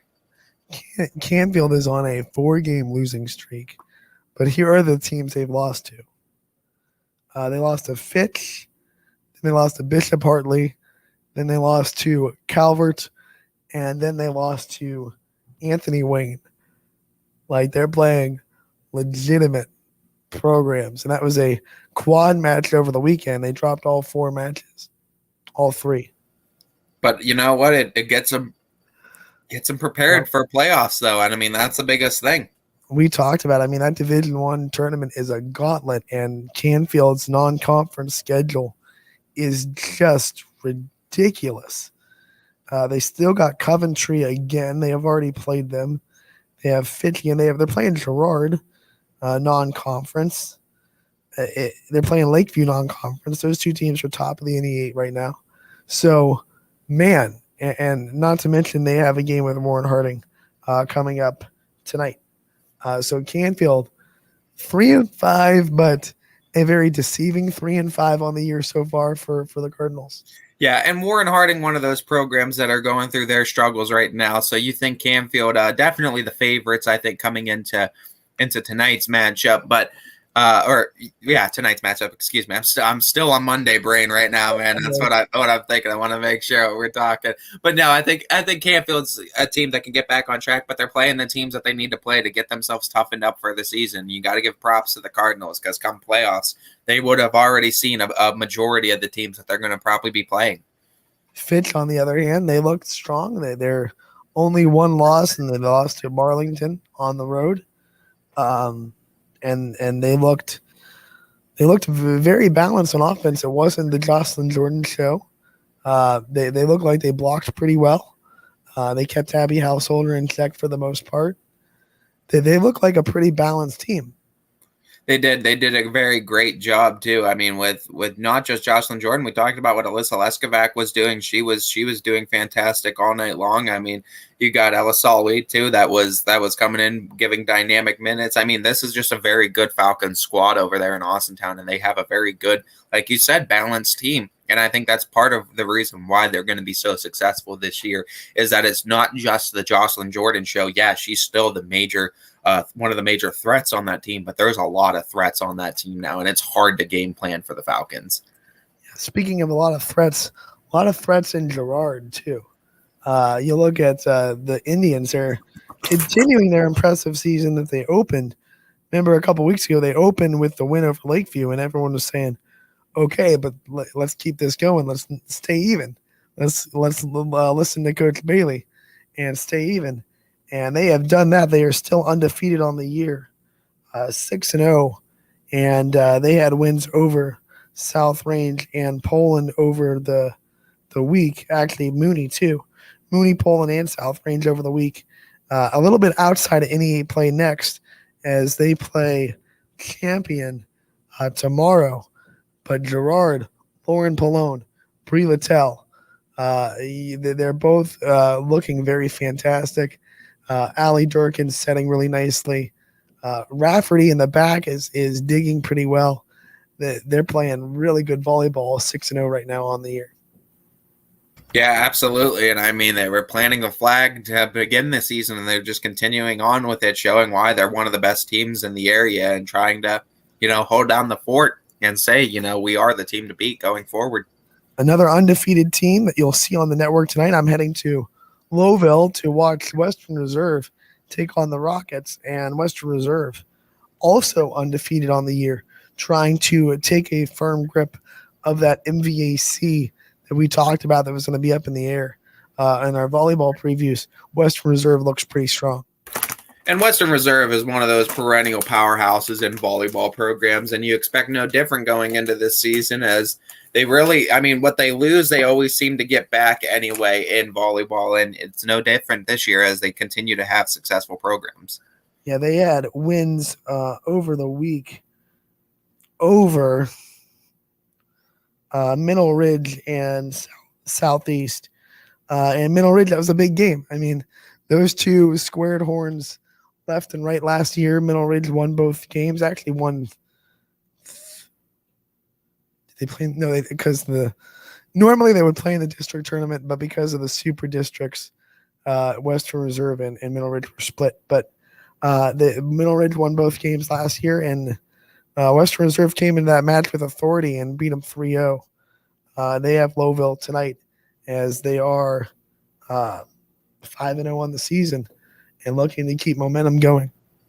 Yeah, another one of those teams to look out for. And the Rockets are going to have a tall task in front of them against this Western Reserve squad that is very, very tough year in and year out. But Lowville is taking steps, and we are seeing some players shine bright for Lowville, including Sammy Kelly, who we'll talk a little bit more about as she is up for one of the big dogs of the Valley. Lowville, they're keeping their head above the water. They're 3-3 right now. This might be a sneaking, interesting match tonight. Could very well be, and I mean, you never can count out the Rockets, it seems like, and I don't think Western Reserve counts out anybody. I think they come in well prepared every matchup they do have. Lowville beat Waterloo in their last match. That was Thursday, and once again, they play tonight at home against Western Reserve. And then another volleyball team that you got to keep your eye on, and it's in that same conference, McDonald. They only have one loss on the year. They continue to look impressive. Gianna Constantino continues to open some eyes. And you look at the Blue Devils, and like I said, 4-1 on the year. They might be that team that's nipping on the heels of Western Reserve a little bit. They very well might be, and it might be a matchup you need to look forward to, as it seemed like it was in girls basketball, too. The two women's athletic programs in McDonald and Western Reserve are certainly two of the tops. Now, their one loss is to Western Reserve. They got swept by the Blue Devils, but that was really early in the season. Just their third game of the year. They've won 4 in a row since, and now they play Jackson Milton tonight. So McDonald looking to get better. They have a second matchup with Western Reserve looming, down the season. So if they can continue to take care of business and meet up with Western Reserve with one loss, who knows how that match will go. Definitely, and it could definitely shake things up seeding purposes wise come tournament time. And look, remember, McDonald's under new coach. Mike Klockner, he's trying to build a new culture. He was there as an assistant, but now taking the reins. It's unfortunate that they had to have one of their biggest matchups of the year in one of the first 3 games of the year. Yeah, and I mean, it's certainly something, though, that they could take, and they already had that early look against Western Reserve, and now figure it out come second time around. I think they're definitely going to be much more prepared facing the Blue Devils, the Western Reserve Blue Devils, the second time around. We had some really fun soccer games over the week, too. And the biggest result is the Waterloo girls. We talked to the Springfield girls coach and their captains already. Waterloo came and forced a 4-4 tie with the Tigers over the week. Big result in the MVAC. Is that it's the Scarlet Tier. Scarlet Tier. I always get the tiers mixed up. The Scarlet Tier in girls soccer as Waterloo forces a tie with the Tigers. Yeah, and you know what? Good job on Waterloo's part, too, being competitive as well. And you know what? That's another area, too, of the girls basketball team in Waterloo and the girls soccer team, and I mean the soccer programs too, and girls and boys for Waterloo. I mean, they do good jobs over there in Waterloo athletic wise, and you know what? They all take steps up, and they never seem that far out of it. But the girls programs over there in Waterloo are certainly successful. One of the big reasons Waterloo got the tie, goalkeeper Grace Yerian, 10 saves for Waterloo to keep that Springfield offense in check. They were leading. Waterloo was leading 4-1, and Springfield came back and eventually tied it at 4 before it ended. But tying in the team that came into the year as not only one of the favorites in your conference, but a favorite in the district as a Division III team. Very impressive for Waterloo to get that result. Certainly raises some eyebrows for some teams when they have to go in to play the Vikings now. And then also on the soccer field, big matchup on Saturday between Poland and Boardman boys, and they ended in a tie. But a big clash of titans as the Poland boys and the Boardman boys, two of the best teams in the area. And you look at it, it was 2-0 halftime. Boardman was leading, and Poland came away with 2 second-half goals, one from Noah Huda, who is, been there, done that. You've been saying Noah Huda's name in the soccer community for a while, and then Wyatt Bobby also with a goal as well. and they kind of squared up a tie. Poland is state ranked in Division II, and Boardman is on the precipice. Two really good teams matching up there. What a game, a 2-2 tie between the Spartans and Bulldogs. A lot of confidence given to both teams, too, that they were able to compete with each other to the end. But, both of them wanted to come out victorious. But this is definitely a game that they could both take a lot of positives away from. Neither team got the victory, but definitely you could be proud of how both teams definitely competed on that night. So two big results. I'm sorry that they're both ties, but sometimes in soccer, that's the way the cookie crumbles. And that's me. Sometimes you get ties in soccer, but we got a tie in YSN. Poland was 4-0 going into that game. Now they're 4-0-1. And Boardman, I believe they're I'm looking at their trying to get their overall record. But once again, they were right. They were getting votes for the state poll. So, of course, Howland is number one in the state poll. No shocker there. You look at the rest of the state poll in soccer, and South Range girls are in here at number 8 in Division 3. And then you look at Division 2 in the girls poll. Pulling it up real quick. If you look at Division 2 in the girls poll, Canfield is sitting at number 6. So South Range 8 in the girls in 3, Canfield 6 in 2. And then on the boys' side, you have Howland number 1 in Division 2. Boardman getting votes in Division 1. So if you look at it, 15, they're the highest vote getter without being ranked. So Boardman, you could say 16th in the state in Division 1. Howland 1 in Division 2, and Poland 15. And then in Division 3, nobody in our area got on that poll or in votes. So, we have plenty of representation, though, boys and girls soccer in the state polls. Especially in the upper divisions, too, where we play with the big boys, Division 2 and Division 1. And that's a lot of the Cleveland teams, the Columbus teams, the Cincinnati teams at the end of the year. So, good for us, too, that we got teams that are ranked now state-wise, and we had another one of those great matchups in Poland and Boardman. And a big matchup tonight as Salem girls 4-0 will host South Range 3-1. And both teams have electric playmakers. And that's going to be a fun one. Fun result to talk about tomorrow. Yeah, absolutely. Another game that looking forward to on the docket for YSN.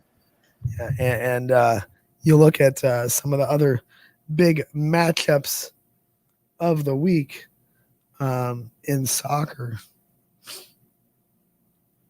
Excuse me real quick. And there are some big matchups this week. Big matchups for Howland, big matchups for West Branch girls, who are right there with the thick of things, and big matchups for, like we said, Salem girls hosting South Range. Yeah, I agree. I think there's going to be a lot of good matchups. I think coming up for Howland, I know they are at Lakeview. I think the 11th is their boys soccer schedule. Is their next one. And I think for their girls, I think tomorrow they're at Solon. So another one of those big matchups, I think, for them. I think the girls soccer team is definitely going to be another one of those ones to watch tomorrow night. And I think for Howland, that, of course, you got to be looking at both programs, as soccer seems to be successful in Tiger Country. And another big one, a sneaky big one, in the lower divisions in the boys. Undefeated Crestview will be hosting undefeated Jackson Milton. Crestview 3-0 and Jackson Milton 2-0. So that one is going on, I believe, Thursday. Yeah, Thursday's the 9th. So that's another big matchup between two undefeated teams in the lower divisions on the boys soccer pitch. Yeah, a lot of sports going on this week, and a lot of exciting matchups across all platforms too. So don't miss them out. And hey, where can you find them, Ty? You can find them right here on ysnlive.com. Yep. That's where we're doing it. I mean, we love talking about these teams. We love talking about these matchups. We love talking about these results. And this is so much better than the first couple of weeks of Running Point when we had no results to talk about. And Yeah. we got results to talk about. We have matchups to talk about. We have athletes to talk about. It's a fun time on Running Point. Yeah, certainly. As we're looking forward to some great matchups going on this week across all sports. So looking forward to talking about them and looking forward to having a few of them. Well, not a few, a lot of them live on YSN as well. Yes. That's where we get it. That's where we get it. And once again, I'll be in Lowville tonight for volleyball as the Rockets host Western Reserve in what could be a very pivotal matchup in that MVAC Scarlet tier. I'm going to get it right. That is the Scarlet. Yeah, it'll be definitely a fun matchup going forward tonight.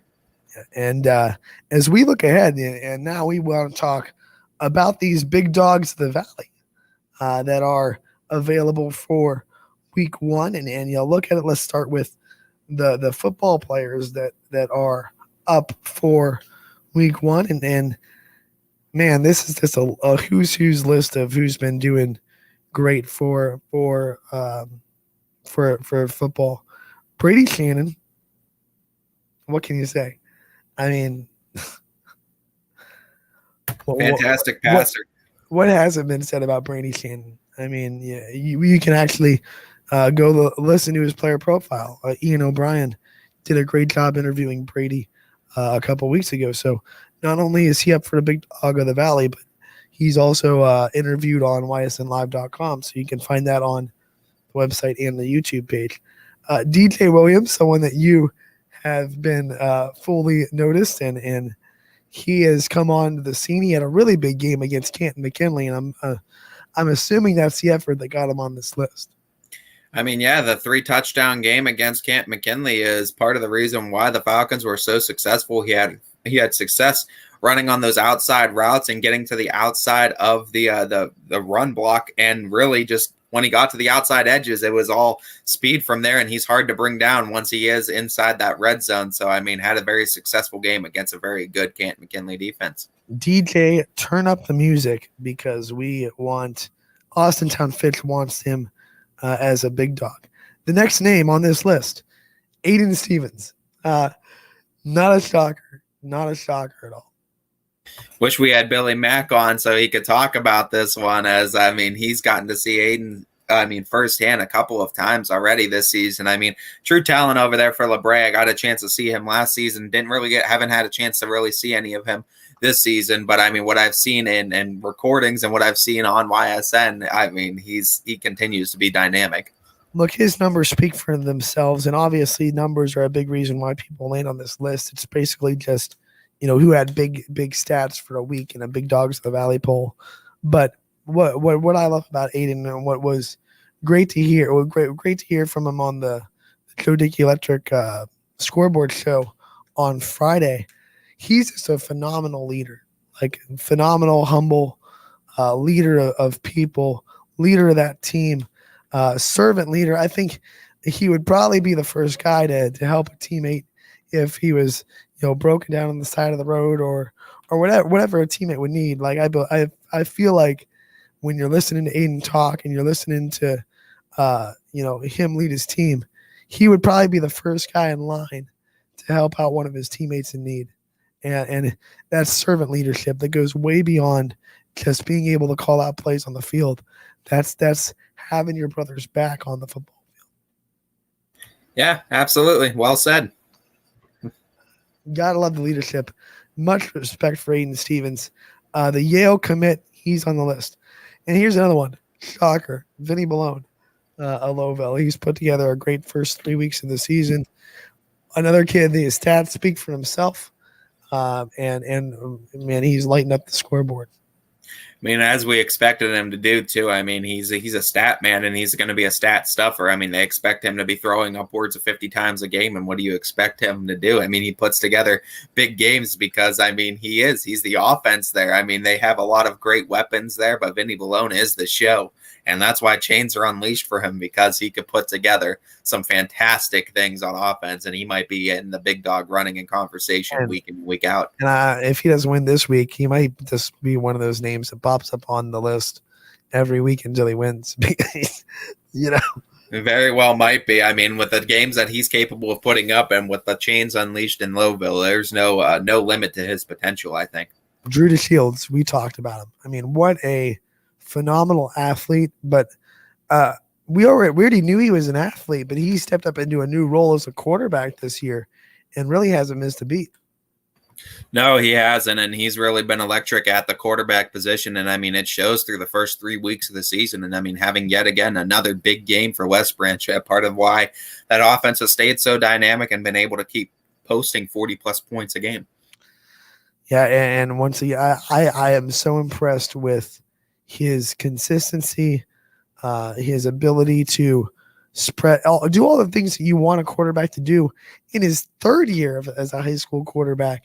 He's doing in his first year, and he's leading that team to a lot of offensive success, not just scoring, but also moving the ball pretty well. Yeah, absolutely. And I mean, it's part of why West Branch is going to be so dangerous this season. Dangerous indeed. The next name on the list, last but not least, of course, TC Caffey. You can't talk about a big dog of the week without talking about the performances that he's putting in week and week out. Pick any game, week 1 through 3. It doesn't matter. He's had, I believe, above 200 each time. Very consistent. He might be leading the state in running right now. You can't have a list without him on it. Yeah, and I mean, I don't want to beat a dead horse, and I don't want to talk him to death because we already have some great interviews that Jamie Thompson has conducted with TC and them. So, I mean, go watch those on the network. I mean, everything you want to know about TC Caffey, the big 456-yard game that he had. I mean, all of that right here on ysnlive.com, so check it out. But his numbers speak for themselves every week. Total control, touchdown central, whatever you want TC to stand for, is your own prerogative. Yeah, absolutely. But I mean, he's definitely part of what makes this Hubbard team so successful. And I think he's going to be a dangerous part of what Hubbard's offense is going to be this year. Voting is unlimited. And I've been sitting here just tapping names while we're talking, by the way. Because I don't know if someone asked me, like, just pick one name on this list for the best performance of the first 2-3 weeks of the season. I don't know what, like, pick one. It's kind of it's a coin toss at this point. This is fan led. Like, obviously the communities rally to these players and these teams and vote for their community's player. But as someone that doesn't have a community in the skin in the game, and you look at all these names and you just go, who do you vote for? I mean, just a bunch of great, phenomenal athletes in the area, and all of which that are deserving of the award. So, I mean, tough decision for all the fans out there to have, and I mean, it's certainly one that I couldn't pick one out of those 6. I tell you, I'm just going through and giving each a vote. Boom, boom. I know at the end of the day, it's like it evens out, and it's like I didn't even vote at all because I voted for everybody once, but. It's, you got to respect these names, and they all deserve at least one vote. So I'm making sure they all get at least one vote right now. Yeah, I mean, you're just well representing all of them, and you're doing a great job there, Anthony. Yeah. Boost those vote numbers, guys. Boost those vote numbers. We'll move on to the volleyball list, and this one just as impressive. You start with Tara Lytle from Lakeview. He's already had multiple games with 20+ kills. On the night for Lakeview, Tara Lytle gets on week 1's list of big dogs of the valley. Yeah, and I mean, she's another one of those too. Lakeview, part of why they're so successful, and part of why they turned it around ever since that loss to Girard. Speaking of Girard, right behind her, Lauren Ballone, and man, is she just picking up right where she left off last year. Multiple games with 20+ kills, and you look at the effort that got her on this list, and I believe it was the Lakeview game. Lakeview game. She had 25 kills. That's just a phenomenal number to have. Tara Lytle had 22 kills versus Girard. So interesting that game. got both those names on the list. Because Yeah, and I mean, you got another one of those teams too, and what I can't wait until they square up again. To be honest. Yeah, I can't wait either, because that's going to be another great matchup, and Lakeview's going to be looking for revenge. Next on the list, Abby Householder. You saw her last week, Canfield, one of the more dominant volleyball players in the area. Circled 3 times on everybody's scouting report. I'm sure Fitch had her triple blocked. I saw pictures where she was triple blocked. And she still got kills off. Right. And I mean, it just goes to show the talent level that she has. And it was about trying to just contain her enough and not let her beat you. And I mean, Fitch did a good job of not letting Householder beat him. But I mean, in doing that, Canfield found some weapons. And I mean, you found him and then Abby McElroy. And I mean, there's some weapons there too in Canfield that are coming along too, that were there last season, but they needed maybe a little bit of few games to get themselves going. I think they're starting to roll now. The game that got her on the list was her effort against Mooney. 21 kills, 10 digs, double against Cardinal Mooney. And she continues to have games like that. Not her first double-double, not her last double-double for sure. But yeah, I like how you bring up Canfield, not just the Abby Householder show. They're finding other weapons in Abby McElroy and some other people along that net to get balls to. So if you do triple block her, someone else is getting a one-on-one opportunity. Yeah, and they have a little bit of height, does Canfield, and they need to try to take advantage of that, and they did try to utilize that against Fitch, but Fitch did have a good counter game plan that night. But I think come up to the second matchup, Canfield and Fitch, it's going to be a fun matchup second time around. Yeah, that's my assessment of that game. Canfield didn't pass well enough. They didn't get in system, and they didn't get the ball to their setter. I mean, that offense in system, really hard to defend. But when you're a team as good as Fitch, I don't care how good a hitters you are. If you're not in system, you become predictable and you become very easy to defend. Yeah, absolutely. And it's all about playing well within your system. And Fitch has done a great job of that, especially with the injury to Aaron Burke and having Sammy Missick separate in. And I mean, they're able to adjust. Next name on that list for volleyball, Maya Lee from East Palestine. She got on with her effort from the United win at United, 11 kills, 5 digs, and 5 blocks versus United. So Mrs. Lee getting on every part of the stat sheet against United, and East Palestine's star getting on the list there with 11 kills, 5 digs, 5 blocks.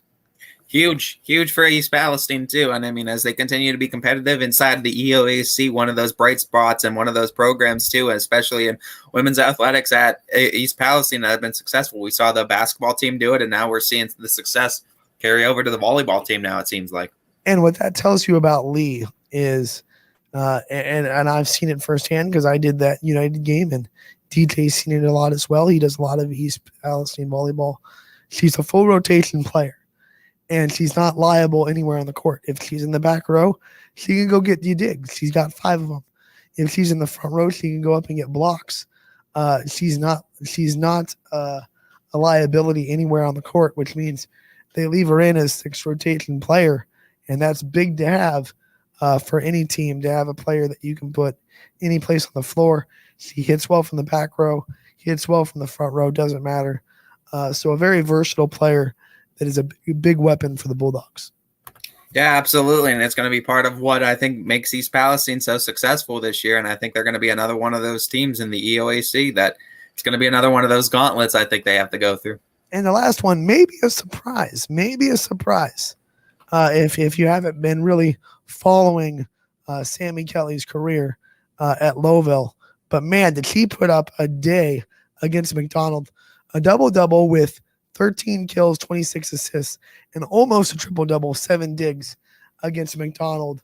Lowville, Sammy Kelly, she's doing a lot for them, not just with her sets, but she's getting kills, and she's in the back row, putting a lot of balls back up in the air.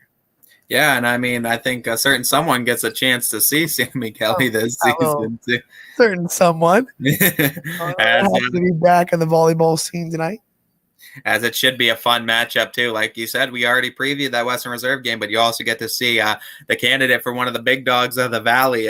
Sammy Kelly's certainly one of those players that are going to be fun to watch, and I'm jealous you get the opportunity to see the talent level of not only Sammy Kelly, but see her go up against a very good Western Reserve team.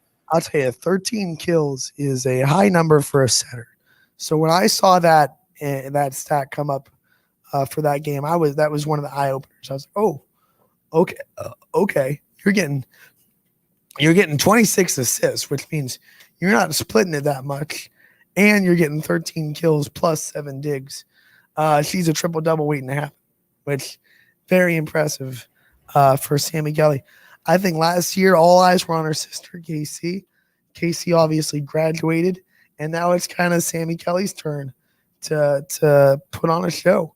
Coach Kelly still coaching the Rockets, her dad. So very impressive week 1. Well, I should say,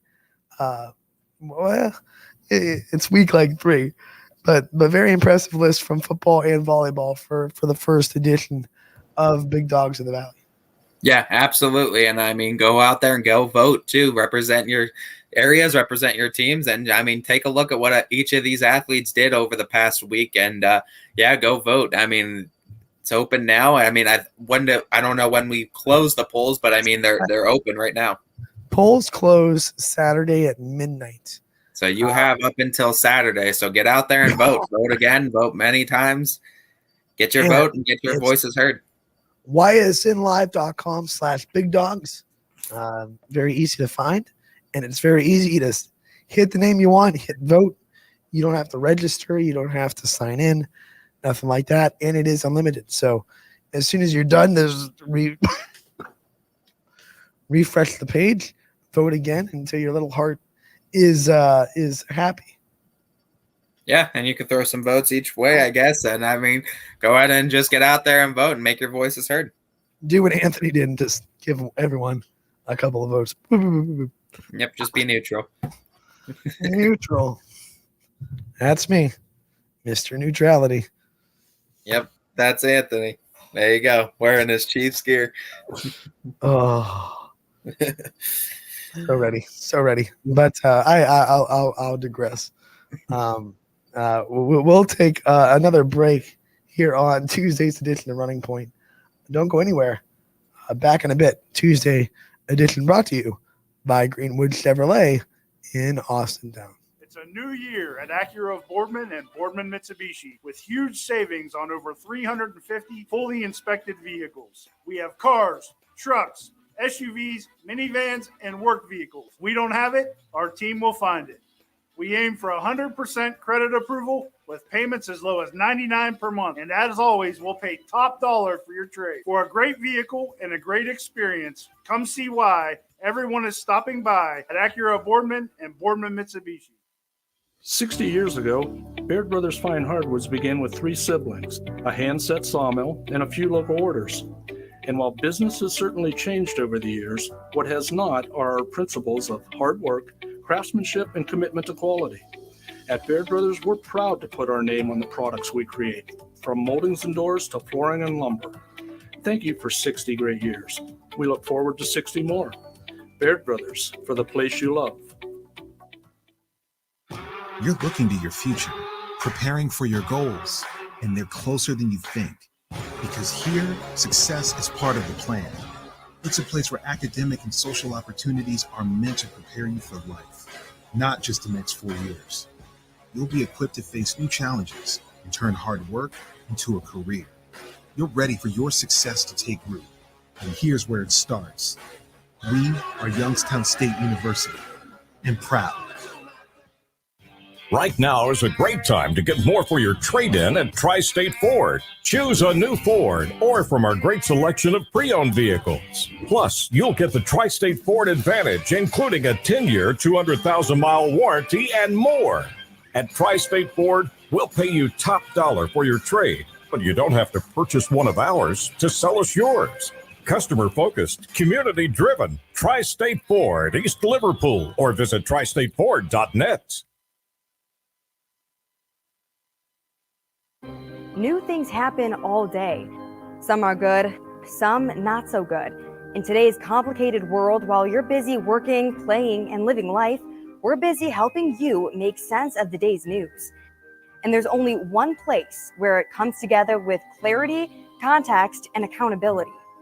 It's 21 News at 6 with me, Madison Tromler, and Derek Steyer. 21 News at 6. It's what the day's news really means to you.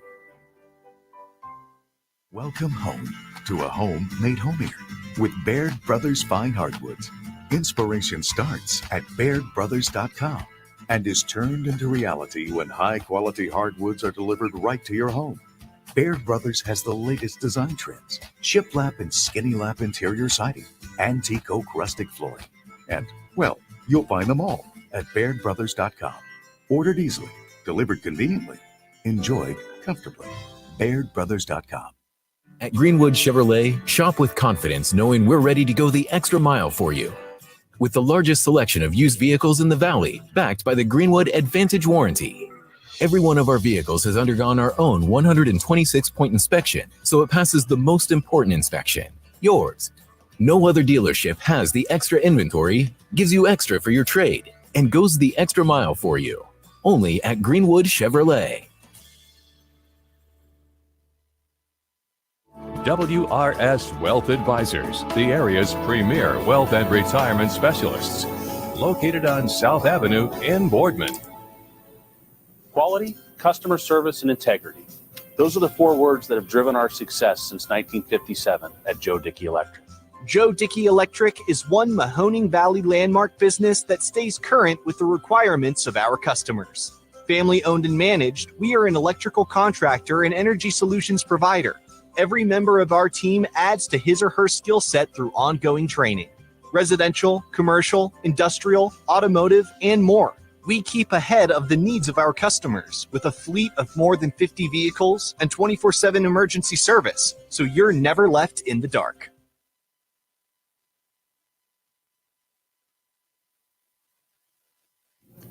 Welcome back to the Tuesday edition of Running Point, brought to you by Greenwood Chevrolet in Austintown. They go the extra mile for you, and here at YSN, we do too. We'll go the extra mile for you, Ty.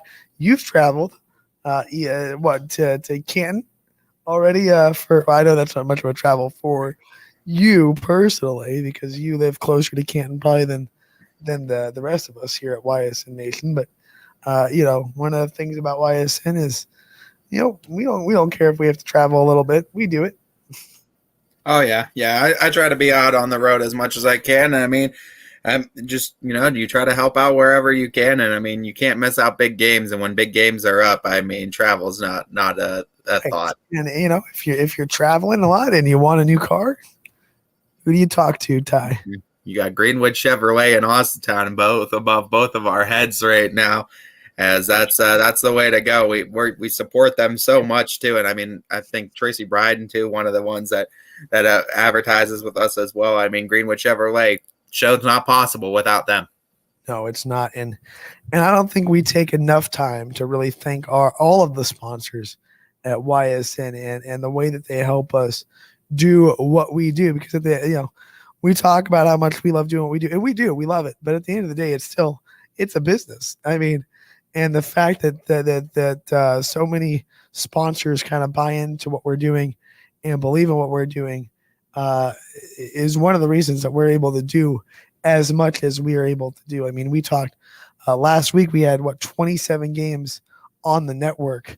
That doesn't happen without the wonderful sponsors that you see going across your screen down there next to me. I'll full screen me so you can see them for a little bit. All these sponsors, including Greenwood Chevrolet, that pop up here on the bottom left of your screen. Nothing that we do at YSN would be available without their generosity and their belief in us. And big shout out to WRS Wealth Advisors, the sponsors of YSN's Audible Call, that has just been killing it the first 3 weeks of the season, and we'll continue to kill it week 4 through 10. Yeah, absolutely. And there's all kinds of advertising and sponsorship opportunities. So don't think you've missed out yet. We have our sponsorship department, and Coach Matt Seidel is one of those, the heads of that too. But also, I mean, you have it right on our page too, our sponsorship page too, on the ysnlive.com website too. So you can find it right on our website too, on the sponsorship tab, and you could advertise with us, because that ship has not sailed yet, but we are very thankful for all the sponsorships that we do have. And like we talked about, Greenwood Chevrolet, our presenting sponsor for here on Running Point, and WRS, the presenting sponsor for the Audible Call this year. That has been another one of the successful experiments and brainchilds of YSN and Mr. DJ Yoakley and Brian Scott that was able to create it. And, thanks to our partnership with WRS, was able to bring it back after a very successful first year, and bring it back, sharpen it up a little bit, crisp it up a little bit, make it look a little bit better. And look what we have this year. And I mean, continuing to get better. And that's why you should jump on board while you still can. We've made improvements to the Audible Call. I mean, we could have just sat back and said, last year was awesome, let's just keep it status quo. But now we're able to get, Aiden Stevens on FaceTime, something that we weren't able to do last year with the Audible Call. And it's opening up the possibilities of so many great interviews after games. We've had, Coach Emil come on after that big win over Mooney. We got Anthony Romo and Jamie coming on after a Hubbard win. We just have so many good opportunities on the Audible Call because of some of the improvements that we've been able to make. And once again, we couldn't do it without WRS. Absolutely. And I mean, thanks to WRS for what they've been able to do this year. And like we said, ship has not sailed. If you still want to jump on board the YSN train before we do go for takeoff, because we are set for takeoff here. We're a rocket ship to the moon, and we're entering a different stratosphere right now. So hop on board while you still can. Yeah. And the ship hasn't sailed. And that's the thing. I mean, we're in week 3 of the football season, but you can still sign up to sponsor with us. And it's really easy, as Ty laid out before. ysnlive.com/advertise. And that webpage will have the simple packages that we offer. And the beautiful thing is too, say you don't want it, you want to do like a little test, you want to test the waters too. We could do personal team advertisements too. So you could just advertise in one local community. You could just have advertisements for your Springfield community, for your Hubbard community, for your Austintown community, for your Youngstown community, all these communities. If you just want it to be shown to that area too, we could sponsor with teams as well too. That's a beautiful thing. You could test it. You don't have to go sponsorship across the board on Running Point and on Power Hour, but you could test the teams and do the markets too. We have plenty of advertisers that do that. There's so many options that we present here at YSN for you to advertise with us and have your company and those small mom and pop shops get the exportation that they need. Yeah, so many opportunities, no matter what you were looking for. If you want to just put a little house on Parkway Boulevard, if you want to run the whole Monopoly board, it doesn't matter. You can do both on YSN, and you do get to collect $200 when you pass go. So, yep, absolutely. And I mean, we are so thankful for all of our sponsors too. Like we said, none of it's possible without all of our sponsors. You know what? That just light bulb, and this is the way my mind works. Welcome to Running Point. This is what you get. YSN Monopoly would be really fun. You want to make your own Monopoly board? Is that what you want? Is Jeff Bezos' house the jail? You're the jail. In your little yeah, that's true. I should be the jail. But Jeff Bezos definitely needs to be something involved in that. Jeff Bezos needs to be a character. We need to make the little silver Jeff Bezos mold a piece. The jail would just be a screenshot of Ty with bars going down the screen. Yeah, perfect.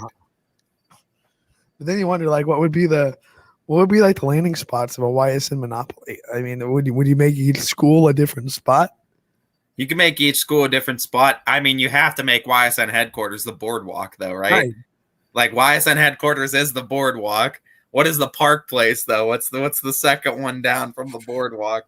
I feel like once you go after headquarters, it would have to be just because it would have to be the next 4 most valuable places would have to be the 4 first teams. right? Yeah, you could do that because I Doesn't think that it make goes sense? 1 and then 3. Unless you wanted to do, I don't know what else you could do. You could do DJ's house. If you DJ's house is a property you can buy.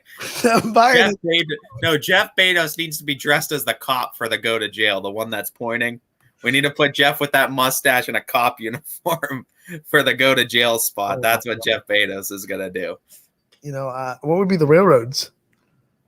Oh my God, we would have Yeah, to. one. Well, I mean, the There's East a railroad Palestine right has the outside. train that's right there. So you have the train that's right outside.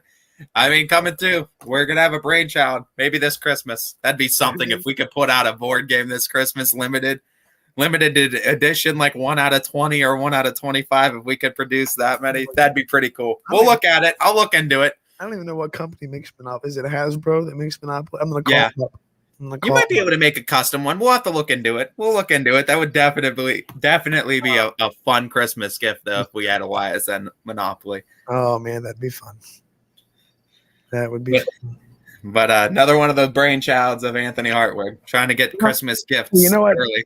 Sometimes at Running Point, you're gonna get these random mind flashes. That's what you sign up for. So that's what you got today.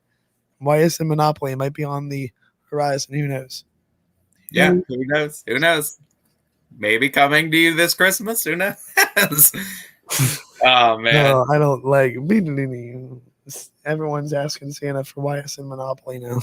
Anthony, the content director, now trying to make a ysnshop.com now with merch and stuff. We do have a shop, Ty. You can go. I know we do have a shop, but Anthony's trying to add extras to the shop, his own catalog of items. There will be a section that says running the Anthony collection. Running Point is. Yeah, the Anthony collection from YSN. It's a Monopoly board.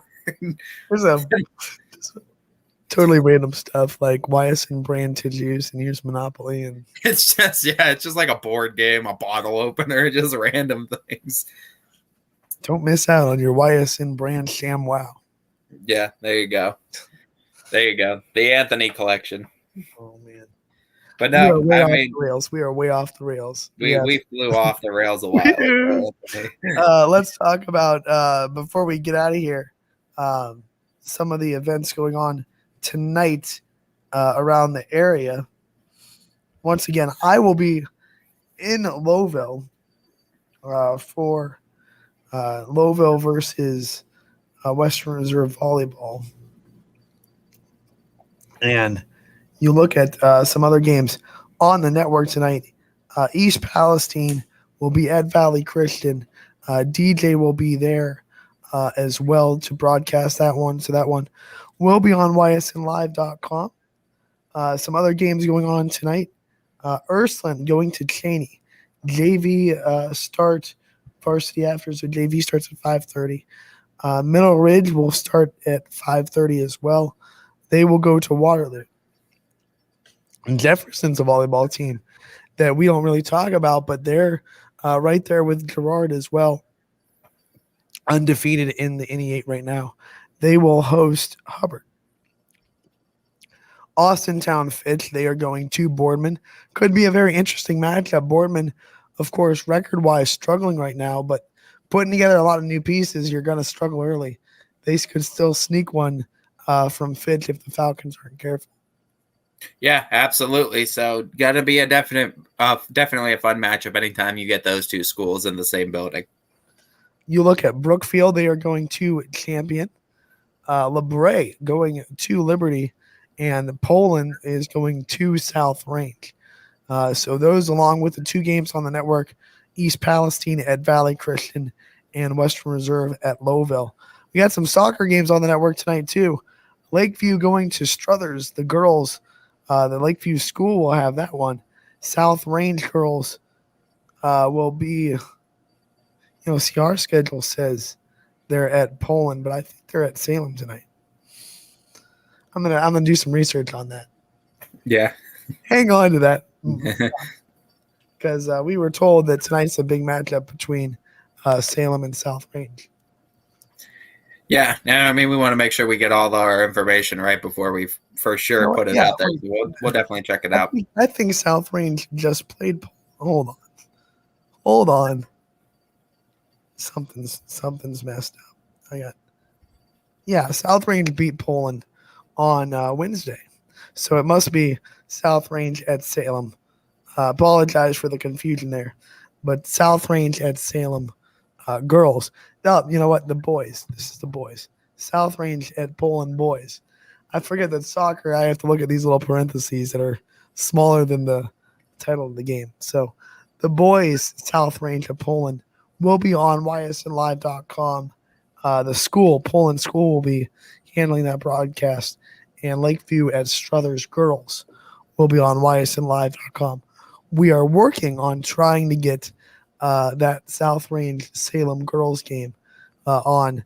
No official word there yet, but it might be on the network. Keep an eye on ysnlive.com/live. That will have your list of all the live games going on tonight. Ty, I know you're working tonight. You're not able to be at a volleyball game, but if you could, or a soccer game, where would you be at tonight? Wow, that's a tough one. You're always asking coaches what's the ticket. So if Ty could have a ticket anywhere tonight, where would Ty be? Well, for me personally, I mean, yeah, Fitch and Boardman is always going to be fun anytime those two teams match up. But I mean, Poland at South Range is going to be fun, I think, for volleyball. So I think that's definitely one I would probably turn to as Poland at South Range. If I'm going soccer, again, Poland South Range boys is going to be another one of those ones that would be fun. But yeah, you know what, that one, or maybe Ursuline and Springfield girls soccer would probably be a fun one to check out as well. But yeah, I think South Range and Poland playing on in both or playing, I should say, soccer, and then as well as Poland and South Range and volleyball. So I think anytime those two schools play each other, I think that's definitely worth watching. Yeah, I'll tell you, if I didn't have a ticket, if I didn't have a prearranged trip to Lowville, I might be at that Poland South Range boys soccer game because Poland just cracked into the state top 10. They had a big game with Boardman, tied 2-2. South Range went to the regional finals last season. They have a lot of great pieces. That's going to be a big matchup, a big collision between the Raiders and the Bulldogs on the soccer field. Can't wait to see what the result is and talk about it tomorrow. Yeah, I think it'll be fun too. Check it out as well. I mean, I know we'll have the soccer game, Poland versus South Range, tonight on the network. Poland will be covering that, so check it out. I mean, obviously go attend that game, fill up the stands too, get a nice crowd in there. But if you're unable to make it, we got you covered here on ysnlive.com. And check it out. It should be a fun matchup too in the soccer world. We'll definitely be talking about it tomorrow on Running Point.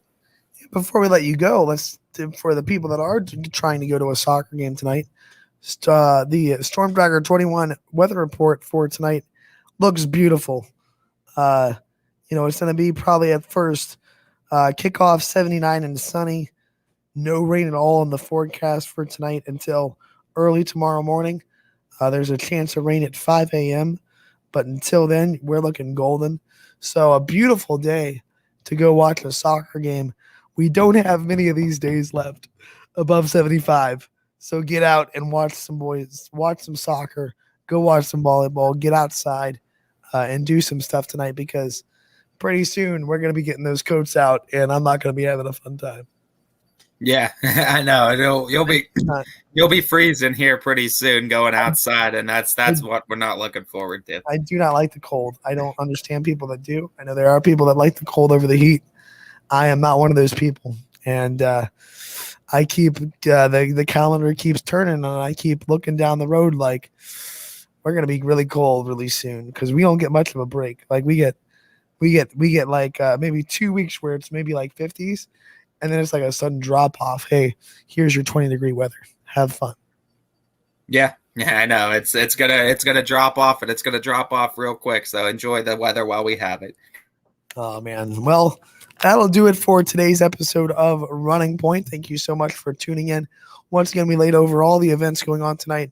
If you're available, definitely get out and support your communities. If not, then definitely check out ysnlive.com/live for the events that will be on the network tonight. Power Hour coming up next from 3 to 4. The boys will recap the weekend and talk about all the stuff that they love to talk about as well. So don't miss that. We'll be back tomorrow from 12 to 3. Thank you so much for tuning in. We're taking a 21 and a half hour break until tomorrow. See ya.